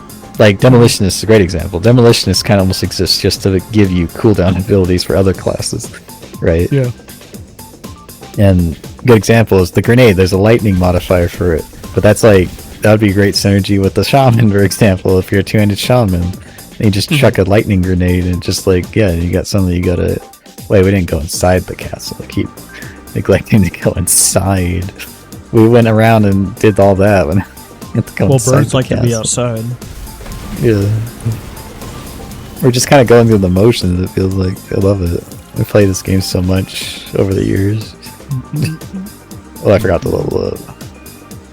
Oh, finally, I maxed out Heart of Astakar. Now I can level up Amatox Pact. There we go. I can get more damage for my damage. And I'm trying to think of like other possibly unique combinations. It's mostly that Berserker gets chaos modifiers. Like and with Berserker you can finally make an ice caster class, basically, which is entirely novel. Like you technically could before, but it wasn't really sanctioned in a way that felt direct or one-to-one to like class builds. But now with the Were-Raven, you can basically just be an ice caster. Like you can just I'm ice damage guy. Here it comes. Here it is, ice damage. Because while you technically could be an ice caster before, there was no like decent spammable ability. Nothing that made you feel like you could just keep throwing it out there without much worry. Oh yeah, good dodge there. Get out of my way.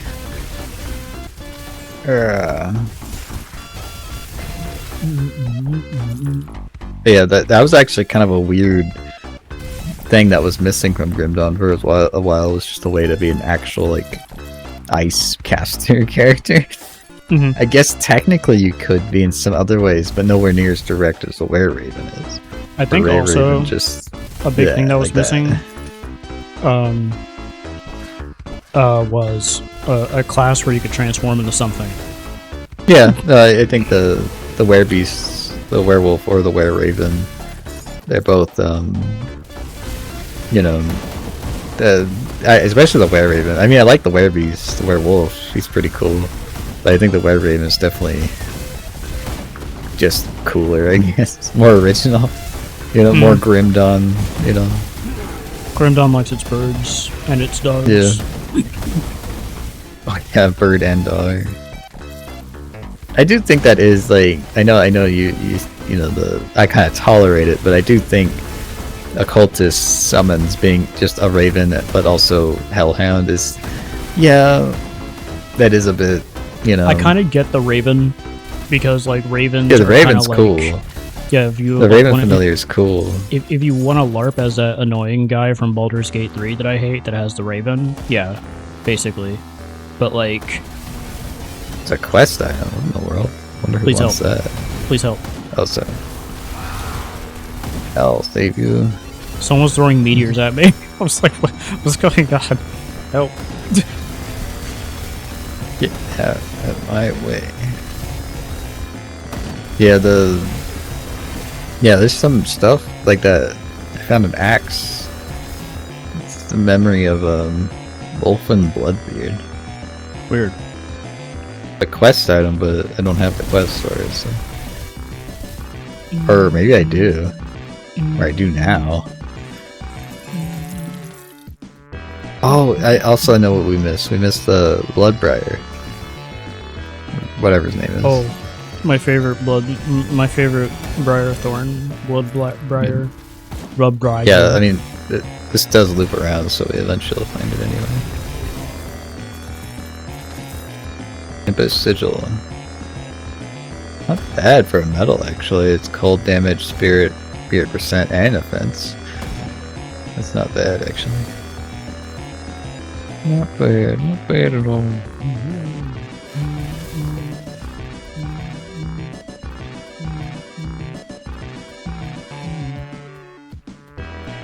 Play this game with your eyes closed.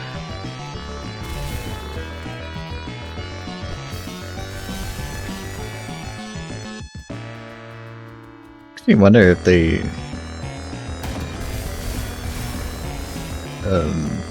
shoot.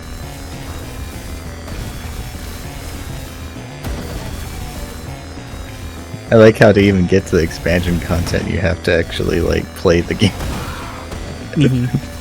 I'm so used to all these other games where you can just start in it, you know. I mean, technically you can, right? But you gotta talk to that dude. Oh, that's for that other one, yeah.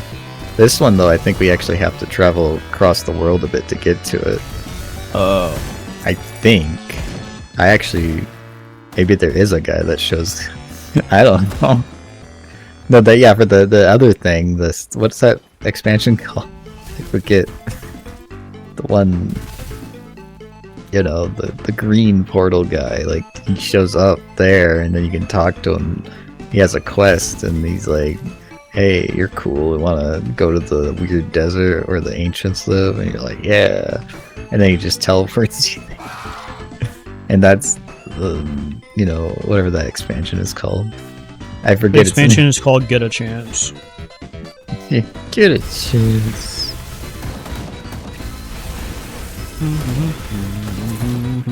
I prefer Ashes of Malmuth though, because yeah, it's just the actual like. It's the first expansion, but I like it because it builds on the story stuff more directly, and the world building. Ah, no. Oh, you? Oh god, I'm trapped here. What the heck? I was getting bullied by these guys. Yeah. I don't like it when they yell at me. The Myrmidon. So usually I think it's funny. What were you gonna say? Usually I'd be able to just collide with these guys, but I can't. I'm bird. Yeah. Yeah, you gotta collide your magic spells into them. I still think about how that one guy who makes tons of challenge videos and whatnot for Diablo 2 tried to play this game and they were immediately overwhelmed by it. That was really funny to me. I guess because it was kind of very fresh for them, but like when they saw all the stats on just one item, they were like completely overwhelmed. No, I don't blame them, because like when I play Diablo, I'm like, I understand everything that is here, but then when I play this game, I'm like, I have to like work my brain, all of my brain's like 5 cores. To be fair, yeah, I can understand why it would be an issue, but like it's, in their case, like why it's because it's not immediately obvious like what is important, right? It's very agnostic in a sense. Like here's the stats. Like oh god, what does it mean though? No, the what does it mean thing. That's like. No, that took me a while to understand. Even just like what's the I still don't know physical... what vitality decay means. I still don't know what that means. Well, yeah, CC like that qualified. Like, what does that mean? And it's just literally just DOT. That's all it is. Oh, they make it sound so bespoke though. That's the thing. Yeah. That it was true. Like, why is it so bespoke sounding then? It's just like, it's like bleed, right? Bleed is a DOT, but it's just a physical DOT. But like everything else is called by their proper DOT name, like acid damage or poison damage. But then it's like no, vitality decay. Ack. Oh god, watch out for the blood fountains. Ah. I have no constitution right now. Oh god, I pressed the wrong button. I turned into a human. A hideous human man. That's my transformation ability. He's turning into a generic guy. Notice that. Oh, did you get hit by the bleed thing? Oh god. No, I got hit by him. He stabbed me. Just like he stabbed me. Oh, he hit me. He walked up to me and shanked me and took my chain. Oh yeah. Just like he took you. Yeah, see, like also like the loot table in this game's weird. Like the partition set, like it haunts me at every turn. Also, I found a pretty good chaos item. If you like it. Boink. As you dig it. If you dig. If you dig. If you dig it. Oh god, what's happening? Yeah. Why is it the ground party? Wow, I don't think I ever found the Herald's Ward. I wonder if I have the other two pieces. This ambient's really good though. His physique, offense ability, like plus 60, which is wild, and then like 4 total speed, and has vitality resistance. Wow. And skill disruption protection. But it's part of a set, which is a good starter set. I just need the mask and jacket. I don't think I ever found the ward before.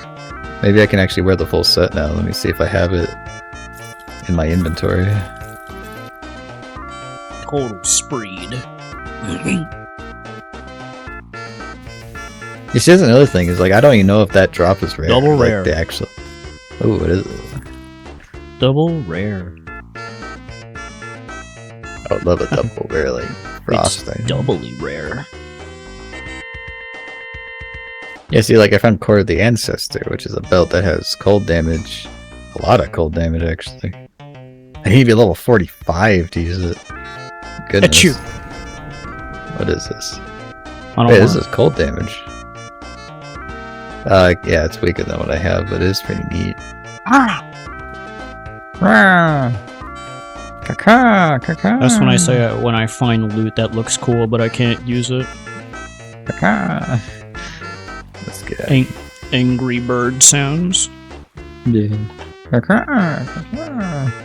How dare Oh, you God. put loot how dare you put loot on this table that I can't use? This loot table of ours. All There's loot many should be loot for tables. me. Donate $1 billion. I mean, I No, don't appreciate say that. No, don't say that. I know realistically that can't happen, but that would be so cool. No, Hello, it's Nun. so How are you? I'm birding Oh, up. hello. Donate $1 billion. Wait, hold on. Where are? Okay. Oh, I want to go back. Is it down this way? I want to go back to the area with the cave so we can find the Bloodbriar. What this? Also, This is Grim Dawn. oh yeah, I never seen Grim Dawn. It's We are- basically. Go ahead. No, you can say it. I was Oh, gonna you're say we're gonna playing as the new class, the Berserker, Oh yeah. where you yeah, the can turn Berserker. into dog or bird or be man. That swing weapon, 2 weapon in hand. Sorry, the way you said it was like, or bee, like a bee man, like a man that's also a bee. You can tell that the Berserker is berserk because they're screaming in their art. See? They're screaming. This means you don't want to approach them. Yes, it is very Diablo-esque. Yeah, it's basically, one of them. Whoa, that's a lot of stuff. I leveled up. Friendly. Leveled up before me. Wow, where'd my EXP go? What happened? I ate it. It's mine. Dang. Oh, it's probably because. No, wait, I don't know. That was actually kind of weird.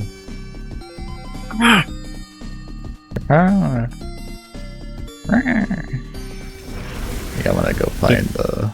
Did we find the Bloodbriar? I don't think we believe so. No, we didn't, because I still have the quest. Yeah, slay old Bloodbriar. There you go, Slay. Oh, brother. Yeah, he's in one that we found in the Spider Cave, but we didn't find the Bloodbriar Cave. Oops, went the wrong way. We're currently playing the new expansion. Oh, not the... We're playing as the new class, but we haven't made it to the expansion content yet. Yeah, we have to the get there expansion first. content is very snowy, but as you can see, there is no snow here. Yeah. We're still, like, what's this place called? Oh, we're in the Jagged Waste. They're jagged. It's a Jagged Waste. What's cool about Grim Dawn, it's basically Diablo, but your character building's a bit more freeform. So you can basically, like, make, you know, archetypes. Archetypes! Like, oh, I want to be ice. Well, one sec. I say ice caster. Oh, okay. Oh, yeah, you gotta get your foob. Like in Grim Dawn, it can be like, you know, a bootleg version of like a class from another action RPG and make it work, you know. I compare it to the dual job system in Final Fantasy V.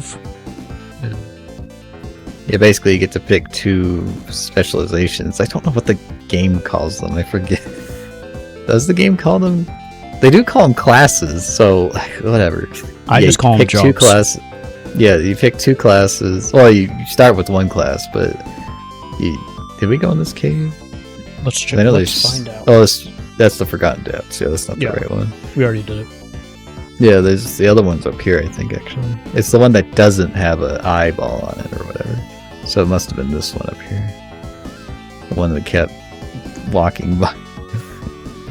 If you're a Diablo head, you'll enjoy Grimdan. Grimdan. I mean, I had a bit of trouble when starting out, but that's because I couldn't find a class that I liked. Until the Demolitionist, which was in the base game. I just never touched them. Yeah, the Demolitionist is one of the best classes, to be honest, because they synergized really hard with a lot of build concepts, especially melee ones. Well, I say especially, but melee or ranged ones, it's like, it's all over the place. It's also one of the classes that shows, like, the kind of, like, time frame this game takes place in, because he throws grenades, he can use guns, effectively. Yeah. And his auto attack is very gun focused. Ranged attack focused, I guess. This is unique to me because I usually do not play as caster characters in video games, but I wanted to be the bird. And what's cool about the Were-Raven is they're basically a caster archetype unto themselves. And you level up their skills and you can just spam their abilities and you do damage. Found it. Oh, thank God. I cast bird. Yeah, I kept running past this area. There it is, Bloodbriar's rare. Rare. No. Yeah, you basically you become Were-Raven and cast bird. See, this thing on the ground is bird. Bird attack. Yeah. Also, the Were-Raven and the Berserker in general is the first time a class can actually channel chthonic powers. Yes, which is something I've been wanting forever. Like I'm Warlock coded. I need to channel that energy, or else it won't work. It's kind of funny because they basically had a million different excuses for that with all these other classes where they channel chaos from other lesser deities, right? And now the Berserker can just straight up be like, I'm just gonna like Chthon, if you don't mind. Yeah. And there's a class called the Occultist, and I got gaslit into thinking that they were cool. I mean, I think the Occultist is actually a really cool class. It's just they're a liar and a thief. Yeah. Oh, the Occultist was the closest thing to, like, you know, a chaos caster kind of character, but like Frigid Cold Breath, epic two-handed ranged weapon. Wow. Wait, this is actually kind of powerful. Oh, but wait, I am casting Nidus as 1. No wonder. No wonder I like this move so much. Oh, Nidus what? for context, sweetie, there's a Warframe named Nidus. They're one of the coolest Warframes in the game, and they have a move that looks like this. It basically is this. Oh. But they stomp on the ground to do it. I see. Yeah, whereas the Were Raven can just manifest it through the earth. Or they push it from them, whatever. They're like, yeah. Just, I'm gonna that's fall what down they, this hole. That's what they do at you when you try to bother them. They just crow at you very loudly. Don't you know all ravens know magic? Yeah, it's true. It's kind of a complex association because the raven, I think, is supposed to be associated with, well, no, actually, I don't know. It's like I forget why the familiar, for example, of the occultist is a raven. I forgot the lore. Outside of just being the vibes, you know? The vibes. No, I do associate ravens with witches. Like that, that is something that is real. Yeah, the occultist basically is just a cool warlock, right? But a warlock that's that man is not a warlock. Power. Well, yeah, they're the occultists. They're basically I have a very specific vision of what a warlock is. Yeah. Well, the warlock. Warlock is more of someone who would draw their powers from like Cthon or whatever, you know. But in this game's universe, Cthon is the closest. Yeah, very demonic. The closest thing to like traditional demons, essentially. But the lore is like really cool. Like I love, like basically, like all all of creation is basically. Apparently just stolen the life force energy that manifested they basically beat up Cthon and took all his blood and they used that blood for themselves. And now Cthon wants it back. He's really mad. Poor Cthon. Yeah. I side with Cthon. But like his whole thing is basically a negative aura, right? Like any bad vibes is like, you know, associated with him. Like pain, for example, you know, like that kind of stuff. That's the good stuff. Yeah. I mean, I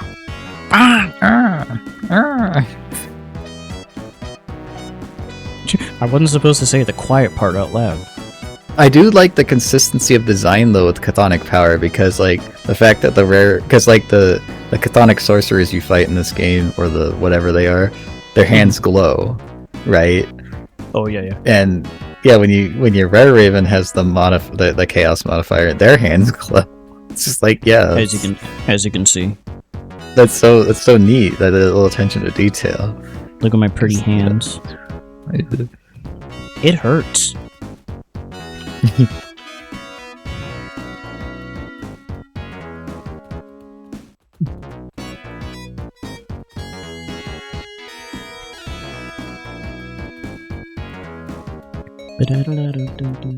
Look out.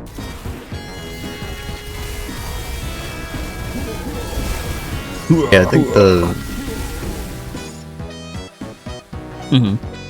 like I'm just trying to think, because I kind of always also like, you know, the Diablo cosmology, you know.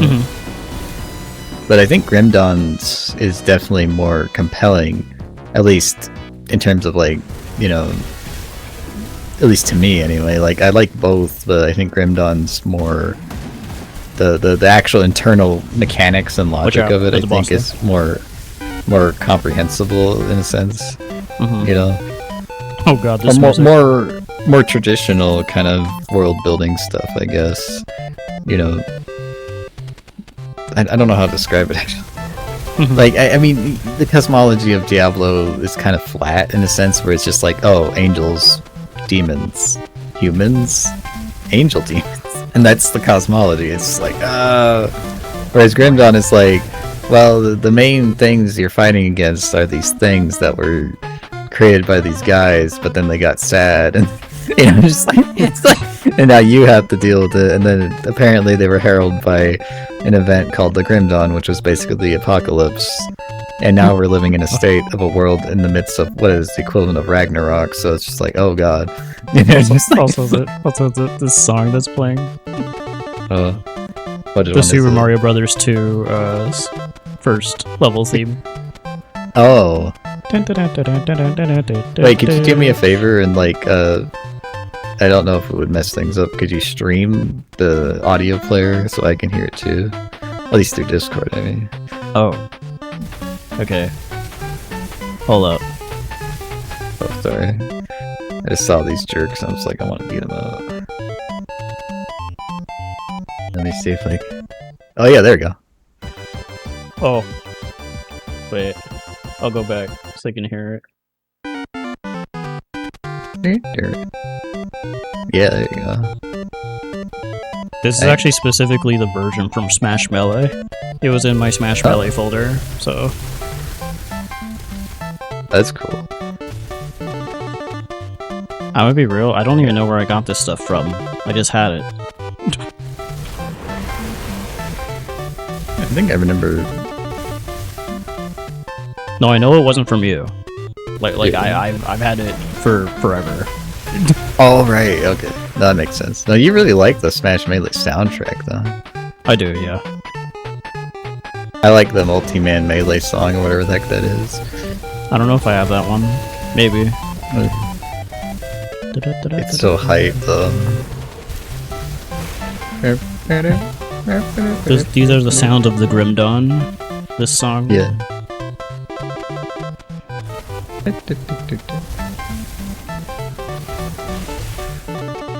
I think definitely, like, in terms of like Grim Dawn as a game, though, is like it's old, more old school. You know, it's not like it has some caveats to modern action RPG design. Like there is a dodge button, you know, and it's fine. But yeah, in terms of like overall, you know, what would you call it?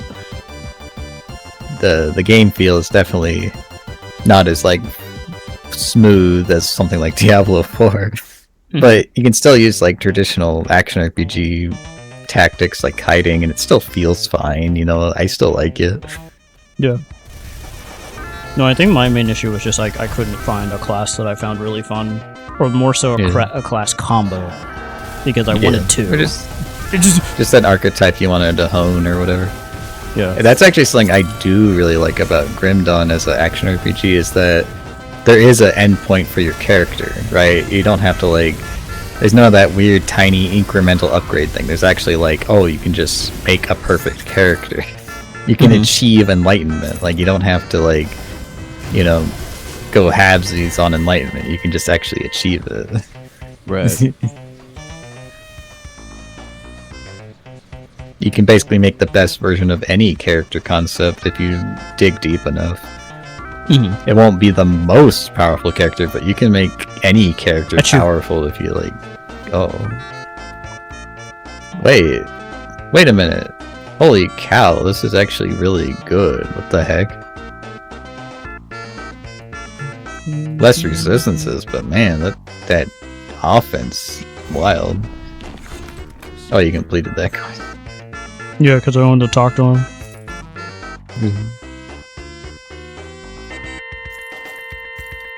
I gotta level up, actually.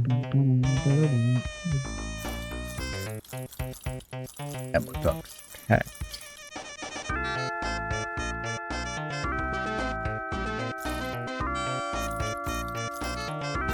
Yeah, it just gives more cold damage. Alright. Sure. I like that. And Grim Dawn is also one of those kind of action RPGs where numbers can matter quite a lot. At least raw numbers, rather. Yeah, like any raw, like a number game. Yeah, like if you see stuff that like increases your base damage number, like instead of a percentage boost, like I mean just like the actual number. Like this buff I have, for example, gives up to 312 to 444 cold damage. Like, those numbers are very important because they scale really hard with the bonuses, like the percentage bonuses and the boosts. So like, you definitely want to collect as many raw numbers as you can. Who am I supposed to talk to? I think they're up here. No, we already did. We already talked to the person. We need to clear the eggs out. Yeah, give me a sec though. I need to sell some stuff. Okay. My inventory's getting chocker blocked. Oh wait, actually, wait. Here, this is actually good for you. I don't know. It's a two-handed weapon, but it has pierce and chaos damage plus. I mean, I don't know if it's better than what you have. But... Nah, it's not. But I'll keep it in my back pocket. Yeah. Oh man, I found a pretty good offhand. Give me a sec. Let's see how much it increases my damage. Just not by much. That's kind of unfortunate. Get rid of the Shield of Perdition. Go away. I don't want any. You don't want perdition in your shield? Yeah, the Frigid Cool Breath I forgot is that's that two-handed weapon like whatchamacallit would use. The guy, the Inquisitor. The quiz. Inquisitor is one of those the Inquisitor also in this game is one of those classes that are just like obscenely powerful on their face. Because they can just do things that are like that other classes can't, at least early on especially. Like even just their cast skill, Word of Pain, is incredible. Oh, we need to return to Ulgrim. Oh right, yeah, give me a sec though. I also need used to, you know, the boys. Oh, okay. I just gotta sell some stuff first. Yeah, Pinetti's, get rid of this. What is People always say to bird up, but how about bird down? Don't bird down. That's the wrong direction.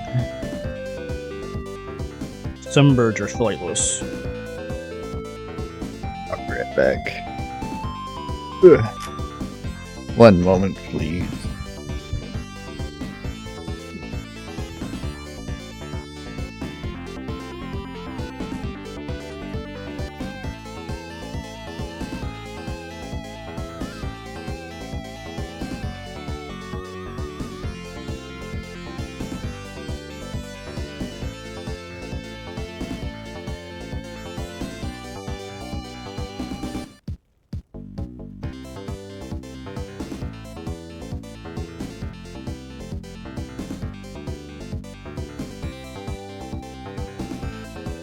If anything, get Grim Dawn for the bird. The bird is cool.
Got the music. Okay, let's see if my inventory is cleared enough. This song sounds interesting. What is it? It's Sounds like it. it's like It's it, like it was. I think it's like Meta Knight's theme from one of the Kirby games. It was like Oh, okay. Amazing Mirror. That's like what? It's like what is this? The skeleton guy's theme from Killing Instinct. What? No. Oh, you know the one, I think. I know.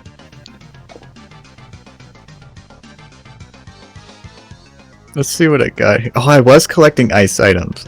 Wait, I was collecting a lot of ice items.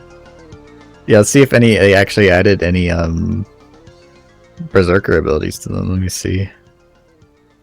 Well, the hat I want to wear actually did. They added +2 to glacial talons. I mean, that's something, I guess. Alright, sure. Can't wear it yet, but yeah, that's interesting. I'll be right back. I Night need to get a shift. drink. Oh, okay. It'll take like 2 seconds. Alright. Yeah. I'll be here, entertaining the guests. I love Grim Dawn. It's my favorite action RPG with loot. Wait, this sword I have is... Oh! Yeah, that's pretty potent. But only 1,000 more damage. Yeah, what do I... What actually would be good for my character? And another area, I found a really good mace that has like exceptional bonuses on it.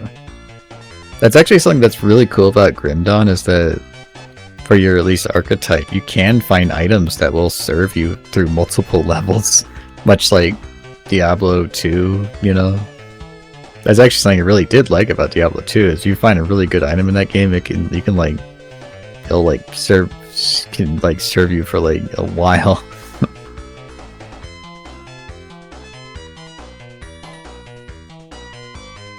Grim Dawn's kind of similar, where if you just find that, you know, sometimes you can just happen upon an item that just gives you so much more power than whatever else you've been finding. It's just like, wow.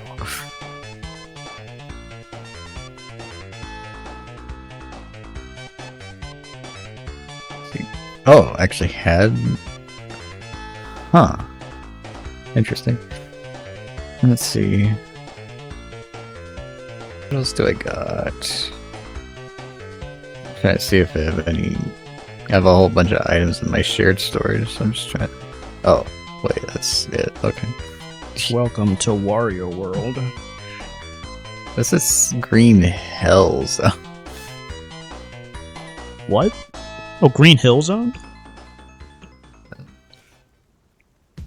How many Green Hills are there?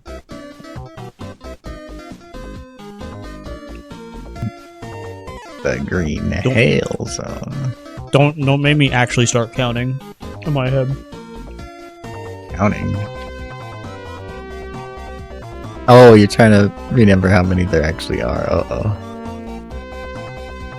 Isn't there like actually not 5? There's actually not as many as one might think. Oh. Like, Oh, yeah. I think one that's easy to miss is the one in Sonic Adventure 2. Yeah. I love that one, though. I think that's one of the best ones. Alright, I'm ready to go. Hold on. I did this annoying thing with my soda, where, like, my strength is so great that I, like, pull off the, you know, the ring that's supposed to, like, separate from the bottle. Wow. Really? Yeah, I do that sometimes.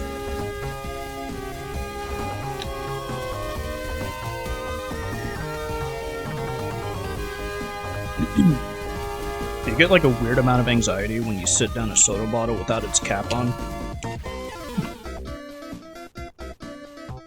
I do. Me? I do.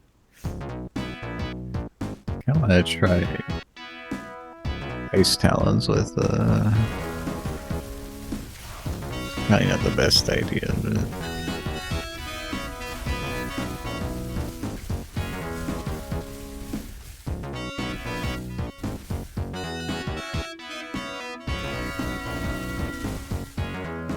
The DOT can't crit. Okay. Wait a minute. Wait, can it? Oh. What? Or does it?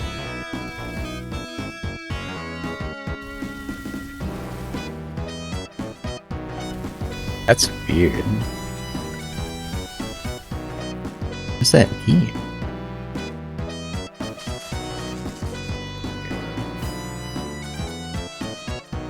Oh right, we can't leave until we get what's his face here. Yeah, we need to go back. You were right, there was something we were missing. We need good old double sword cool guy. I have a very intense need to play Wario World, but I can't right now. Deadman's Gulch. Oh yeah, we probably should. That would actually be fun to play the GameCube one. Well, you're talking about Make a Wario party. Where? Oh, you said World. Wario World. Welcome to Wario World. I mean, there is a GameCube Wario World in there. Yeah, that's the only one. Deadman's Gulch. Are there any more Wario Worlds I should know about? Is there any more Wario World that we can talk about? Wario World for the PlayStation 2.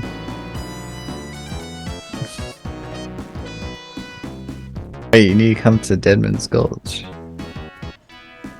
Oh, right. Yeah, I need you to be here to get the EXP, I think. Otherwise, it'll get out of sync. And I don't want to risk that. Wait. Where is it? Over there it there.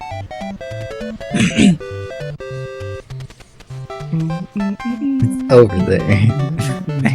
I know, it's a little tricky. Yosh. Olgrim, yeah, it's Olgrim, that's his name. He's a very important guy. He is? Yeah, it's Olgrim. Don't you remember Olgrim? I remember that guy who said we need a reliable source of food. Yeah.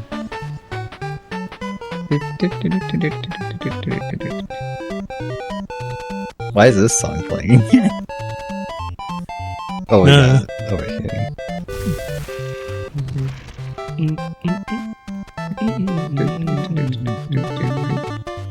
Don't you know, we're playing Mario Brothers 2 right now. Or Doki Doki Panic, I guess. Doki Doki Picnic. Big picnic.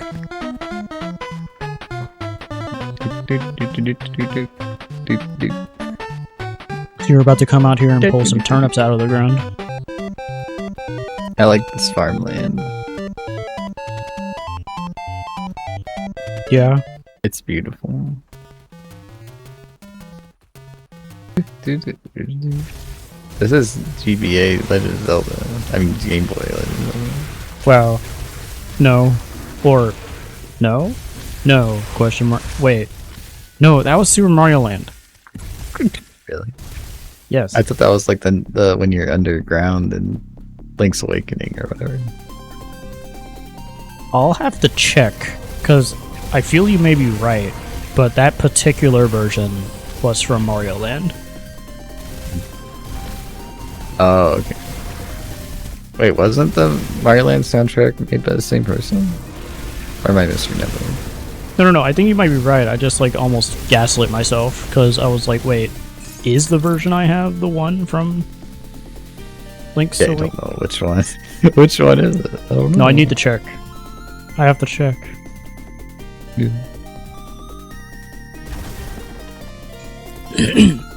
Yeah, you just have all this random Sonic music just interspersed between. It makes Yes. it's like the insulation of your walls. Yeah, this is my brain walking around as a bird, being like, yes, quiet. Ah! Oh no! We did it. Wreath of Souls. We did it, guys. Did it, chat. I knew you could believe in us. What do you think would happen if I started screaming at everything that happened? Why? Why would you start screaming? It's the way of the entertainer. I have to Oh. scream at everything that happens. Oh, you want to learn how to be an entertainer, as you're saying. you know, being loud and obnoxious, you know. I think sometimes some people just have like really well practiced charisma for that kind of stuff, you know, where they get away with being like, what is it, the Ryan Seacrest of their own stream, essentially. Ryan Seacrest. You know, yeah, you know what I mean. They talk. They all talk like that. They all talk like Ryan Seacrest. You know. I don't think there's a like, you know, vaguely gay coded streamer alive that doesn't talk like Ryan Seacrest. A more verbose version, I guess, of Ryan Seacrest, I suppose. Sorry about that.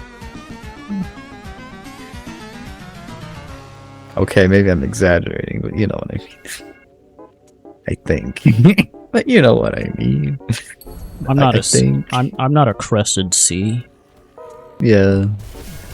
Yeah, that name's great, isn't it? It is, yeah. Oh, there's another name that I thought was kind of cool. But it was like in Tony Hawk games there was a guy named Bob Burnquist. I never played as him, but Burnquist is such a interesting name. I always, my favorite thing about Ryan Seacrest anyway, if I'm thinking it's the right guy, you know, he's the American Idol host guy, right?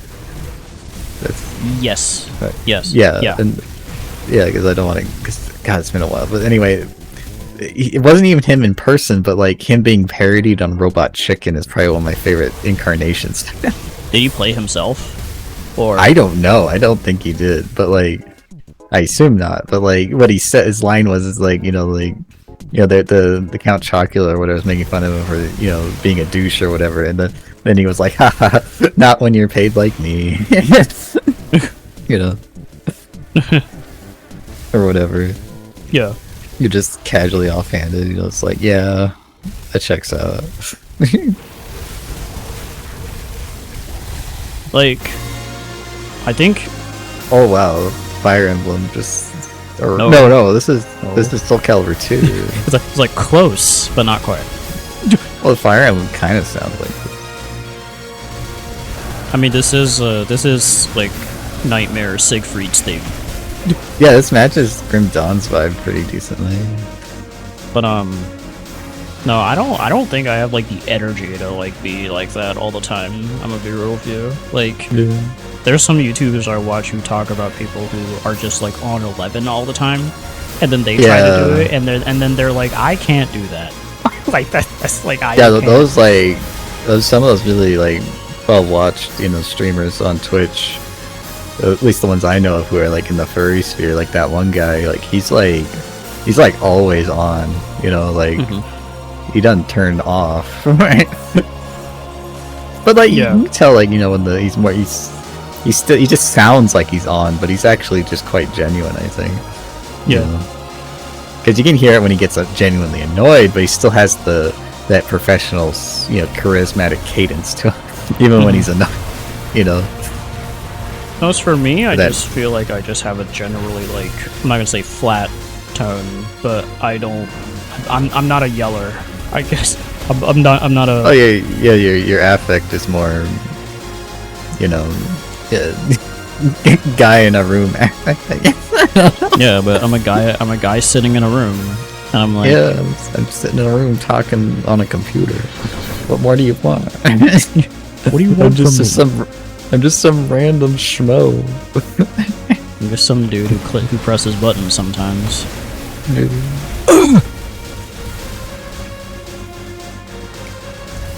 You're a beautiful moth, fluttering your wings. Yeah, this song's great.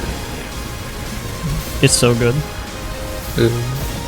I like how it just comes out of nowhere after some of that Sonic music. Like, what's going on? Space Is David. this from? Thanks for the follow, Space David with 2 A's. Thanks for. There's the other A. It's Space with 2 A's. Oh, it's a Space David. Yeah, emphasizing space. Space. Like the Space Corps. It's more emphasized than. Oh, YouTube got you here.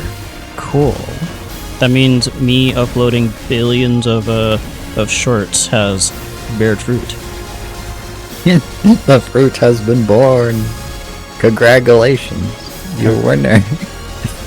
Thanks for stopping by, Space David. Good. I'm from I love space too. this song. Oh, you're intergalactic. Yeah. Aren't we technically all from space since the Earth is in space? Yeah. But I'm super from space. I'm an eldritch being from the stars. It's a very Terra-centric way of thinking. Don't hit me with that StarCraft stuff. That you think things are from space. Everything is from space. Are you saying the space bar is from space? Would you believe me if I told you that this, when I first heard of a space bar on a computer, I literally thought it was like some kind of, describing like a candy bar or something. The Like, space bar. It's I like, thought, wow, like, space. The space bar. What's it taste like? The space. Yeah, like, what does it taste like? Space bar. You Delicious. have great taste, Space David. Wait, oh yeah, would they say, I saw a clip and thought purple and moth, hell yeah. So, I had to drop a follow. I don't know if you sound like that, so apologies in advance. Space I was David. doing my best.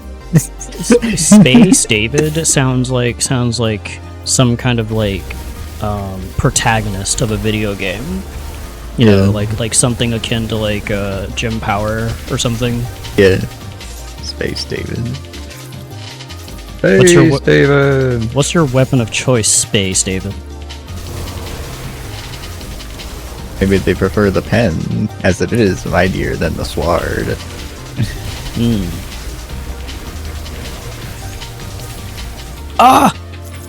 Weapon of choice to fight evil. Yeah. Because you're Space David. Like in Grim Dawn, we're fighting evil. with kinda- bird attack. Yeah, another bird attack. I'm Ice Bird, Were Raven. And I'm Warlock Bird.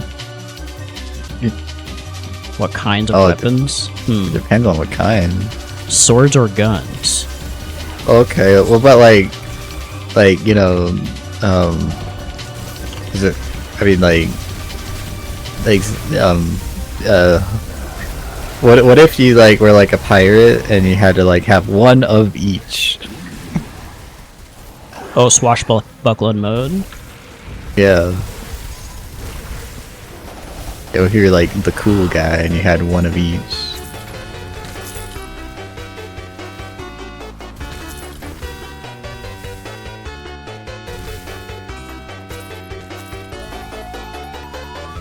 Or maybe even gun sword.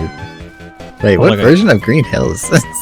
This is the credits theme from Sonic 1. That's actually really cute. I was wondering what the deal with it was. It's a mix. It's a mixtape. Oh, I see. It has all the music, see? It's a grand reprise. Yeah. Now the music's different, see?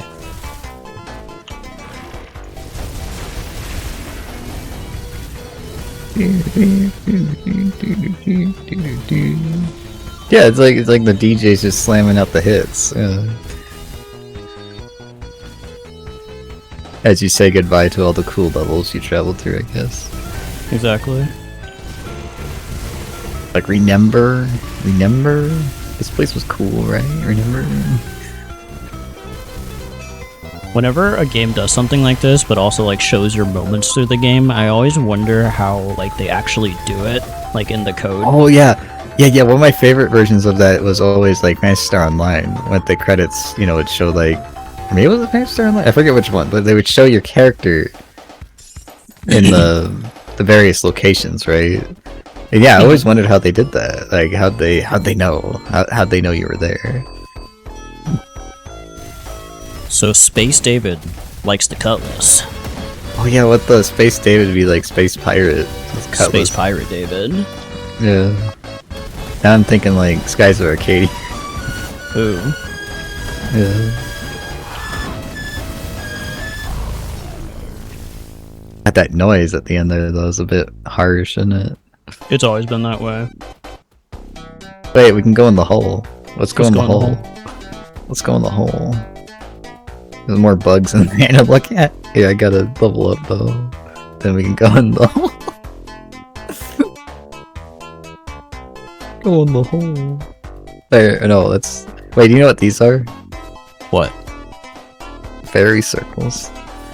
Oh. That's cool. Yeah. I don't know why they're in this game, but it's kind of whimsical that they are. There's probably some kind of lore thing explaining it. No, they're just mushroom things. I forget what like causes that to happen, but they are pretty cool.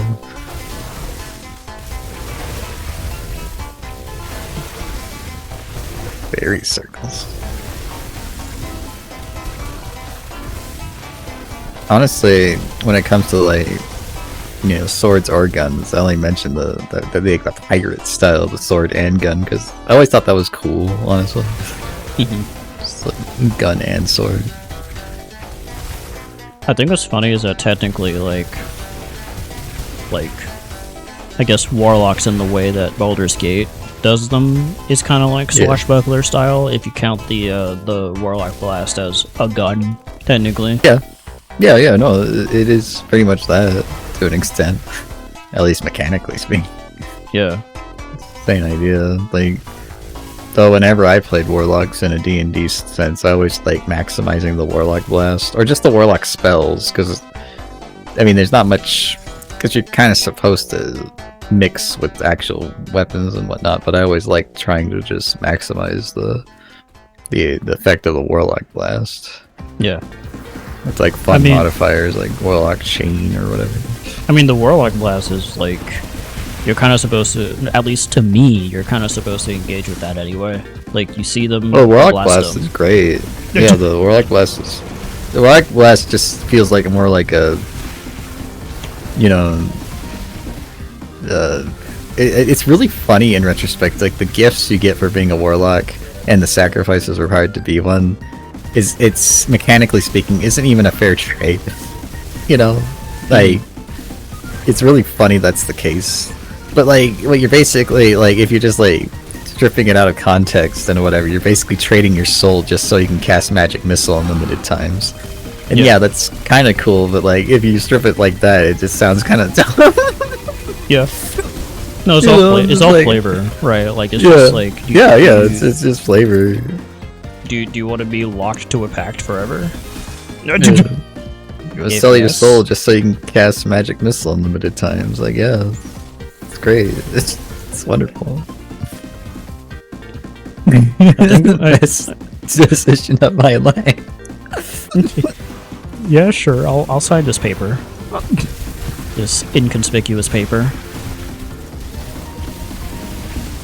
I think it's but yeah, D&D stuff like that's really funny though, because like there's so much like big important blah blah blah when it comes to being a warlock, but the actual mechanics are actually kind of just you know, it's just like unless you're fighting like an NPC warlock who makes like 1 billion packs with 1 billion different demons, then it's a problem, you know. I thought you're not supposed to do that. I thought that was like against the rules. It depends on how you negotiate the contracts. Or if you're really smart and you like trick them, you know. Right. But like it's what do you call the machinations involved are very complicated. So like if you screw up, yeah, you're basically doomed forever. So you know. You have to be pretty dang smart to be a warlock NPC in like a D&D campaign. Like you have to be like super smart. I think it's best epitomized by one of the main antagonists in Neverwinter Nights 2's main campaign. Incidentally, that's where the Warlock class was introduced on the, at least the PC game side of D&D 3.5. I see. That was like the main feature of the game actually was that you could be a Warlock. Or one of the new features anyway. Oh god, acid damage everywhere. Oh my god. Help. Get it away. I'm melting. My feathers. Oh. Feels good. Yeah, that's bathed in acid. I have really high acid resistance actually, so it's not that bad. You definitely don't want to get hit by it. I know why my acid resistance is a bit tanked. Ow. I switched my belt out. Oh yeah. Ah. The bugs are getting us.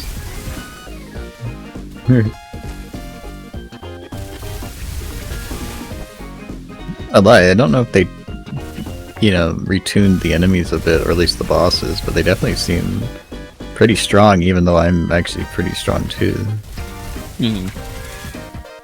But we are on veteran difficulty, so they do have higher health, so I guess, yeah. Yeah, I guess we're technically defeating them at a pretty rapid pace. Yeah. Yeah. Whoa, whoa. Oh yeah, that's too close. So that is something I really do enjoy about Grim Dawn, though, is like being powerful is fun. Like you don't feel like, it's one of those kinds of games where like being powerful is the point. Yeah.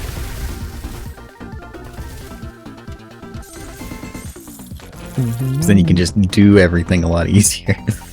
You take care, Space David. Thanks for stopping by. Yeah, thanks for stopping by. Thank you. I have a bottle of water right next to me. Oh yeah, that's a good idea. My water ran out. Cha-cha-cha-cha. Wait, what else is in here? Oh, there's a little corner we didn't touch. I want to touch the corner. Egg. This song's really cute. Where is it from? Angel Island Act 1, Sonic 3. Okay. This leads back to the entrance. Yeah, the Sonic 3's music is just really good though, huh? Oh yeah. So did we find... There's another cave over here we can go in. Yeah. Which leads to another cave, a secret cave.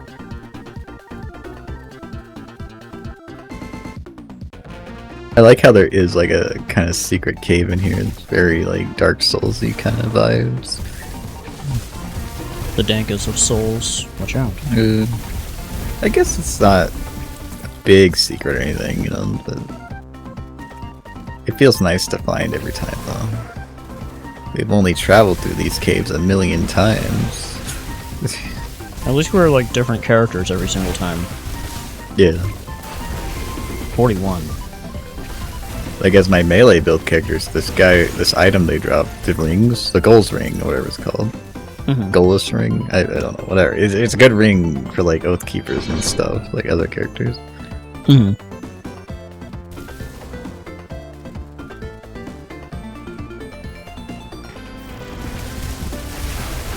Yeah, I am behind. Wonder why. Why is my EXP behind? Oh god! Oh, Watch out. Aether damage. Oh my god. Dang it, like 90% of my 90% of my vocal stems. I said vocal stems. Vocal stems came Vocal from skim milk. Came from WarioWare, because when I said watch out, I was thinking of Watch out. how Dribble said watch out. Oh. Watch out.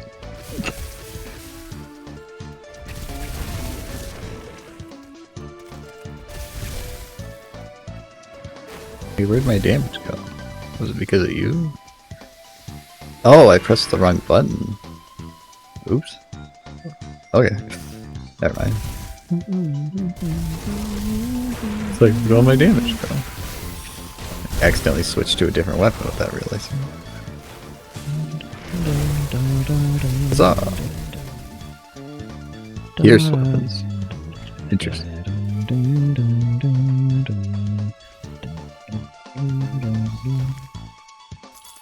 Wait, Cutthroat Sapphire Band of Mending. Interesting. Yeah, can't fit. Bird too big. Bird too big. I can't.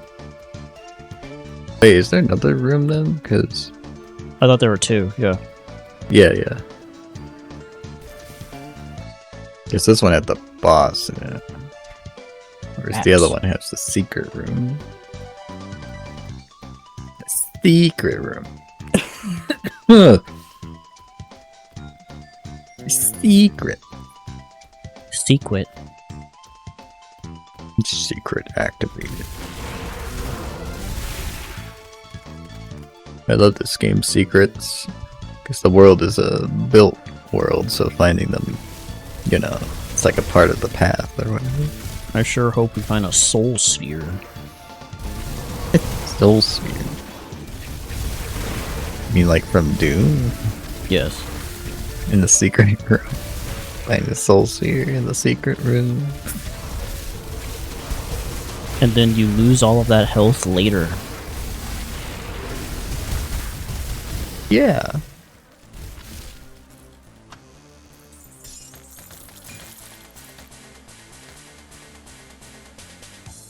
Home of Death Chill. Prismatic Eviscerator. Elemental attack damage weapon. Wait, what is this? It's a Paper Mario? No. Oh. It's Dan's theme from Street Fighter Alpha 3 called Performance. Oh. What a weird song. Oh yeah, here it is. Do you want to explore the rest there before we go down here? Hole. Oh. Let's go in the hole. But the parts. Okay, yeah, let's go in the hole. Fine. Into the hole. Den of the Found. Watch out. Ah. He has vitality damage. My one weakness. I'll probably say that about a lot of stuff. Ah, fire. My one weakness. Fire bad. Not against lightning though. The first game I heard that term fire bad from was Tony Hawk's Underground. Sometimes when you void out, it says some interesting phrases. Depending on how you void it out. If you void out due to fire or like some kind of fire pit, then it says fire bad sometimes. That's pretty funny. I think that's a reference to Young Frankenstein though. Is that what it's from? I never knew. Yeah, are you familiar with the parody of Young Frankenstein and Johnny Bravo, maybe? I don't think so. Like if I saw it, then I probably would remember. But yeah, I'm just wondering which one you're familiar with, because that's actually a pretty cute little parody of the film. But like usually it's fire bad. It's just like no, fire good.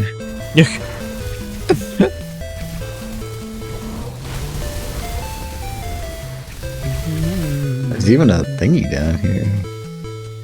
Let's see, chilled bone spike of the Aether. Delicious. I'll take it. Go away, acid. I'm gonna start the thing. Here it goes. Spiders,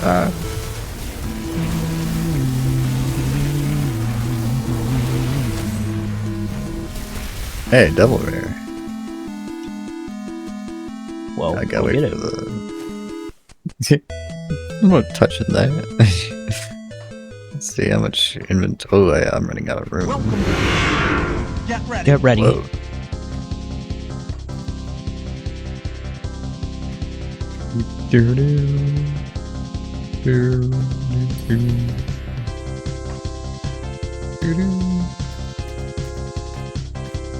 It has to get ready. That's kind of unique.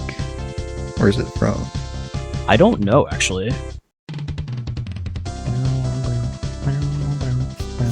Oh yeah, isn't your music collection just like from the most random places? Oh, I forgot the Yeah. Ocean Plane. Ugh.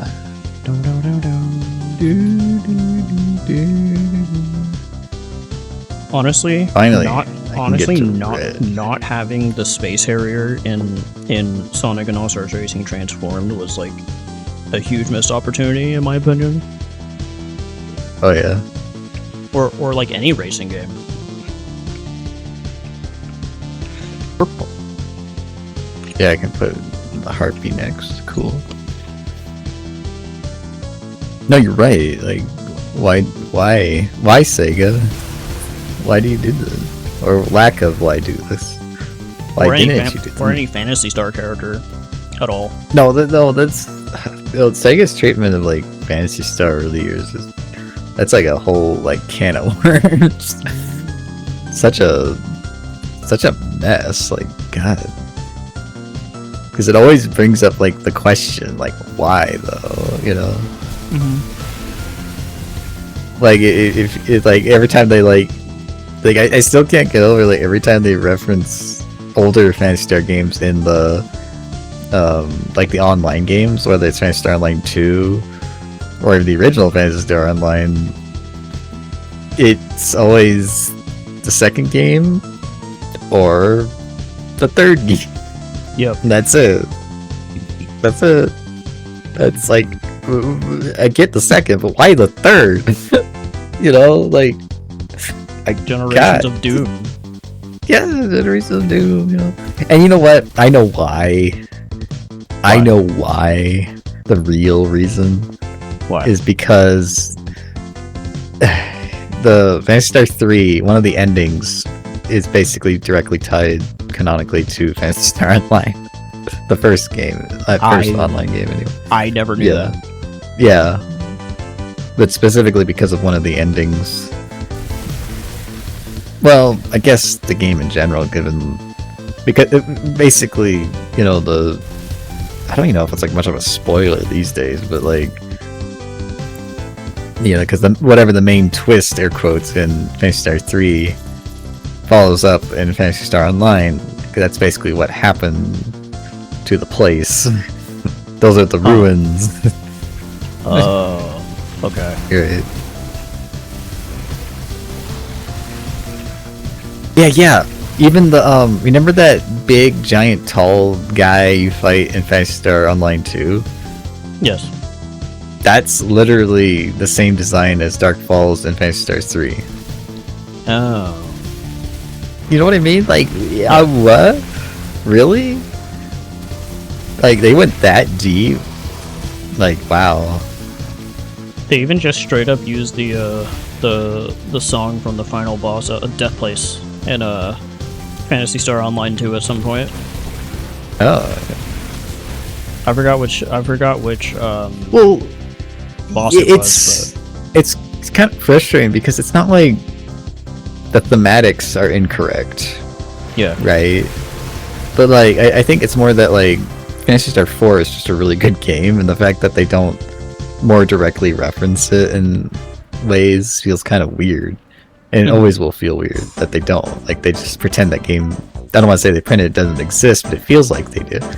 Yeah. Like, the only direct reference to it is the in Phantasy Star Online anyway, is the Psycho one. Yeah. But what makes it confusing is that it became self-referential to a point, because in Phantasy Star Online 2, they're not referencing the Psycho one from Phantasy Star 4, they're referencing the Psycho one from Phantasy Star Online. Which makes it even more confusing. Right? Like, it's like, what? Huh?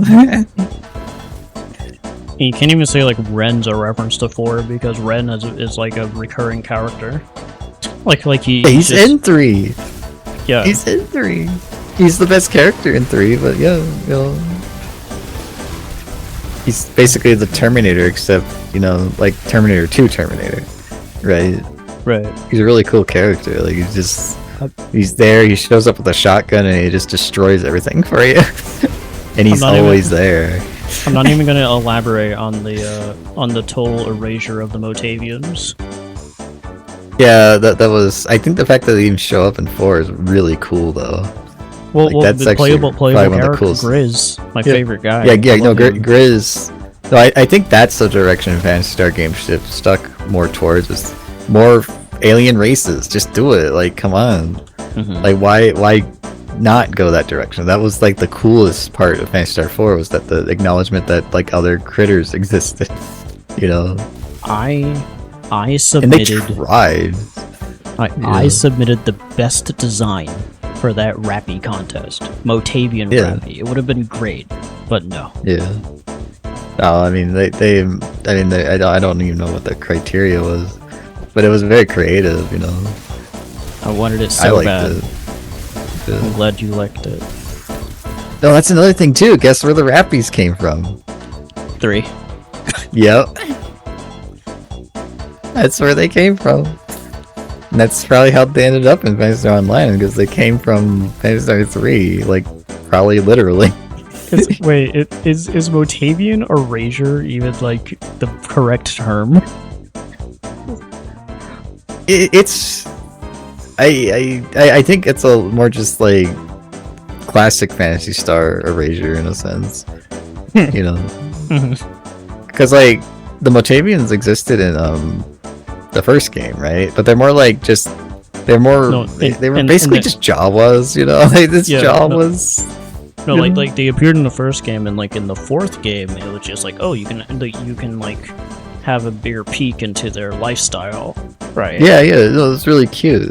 That's definitely like because again, like Phantasy Star 4 was very much just for the fans, you know. That was so it makes sense they would go to that length to actually like show all that. You know, it's like, oh, they're actual people.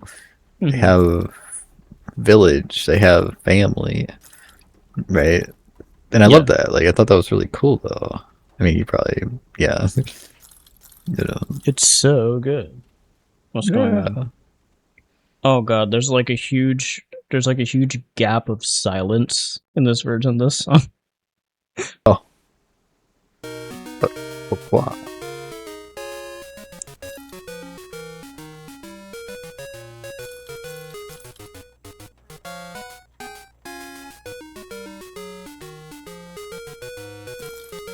Sounds like a Game Boy music.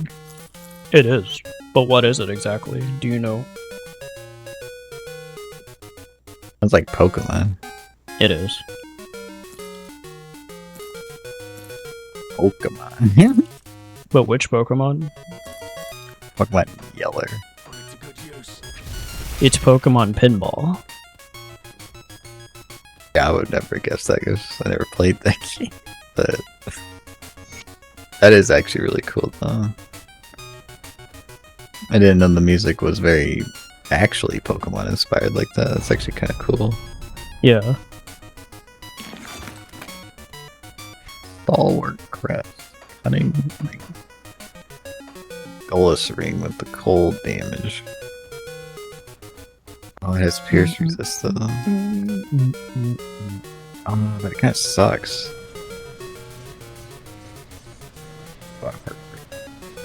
Ooh, but this rare amulet. I want the defense. Oh, but it has pierce on the other one. Or pierce resist.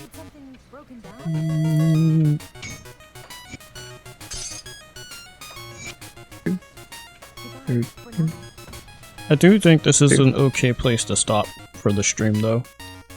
Oh, okay. Yeah, it is getting a bit late now. Yes. Thanks for stopping by, everyone. Oh yeah, it's a lot of fun. Remember to bird up. Yeah. Raven. Goodbye. Where Raven? Good night.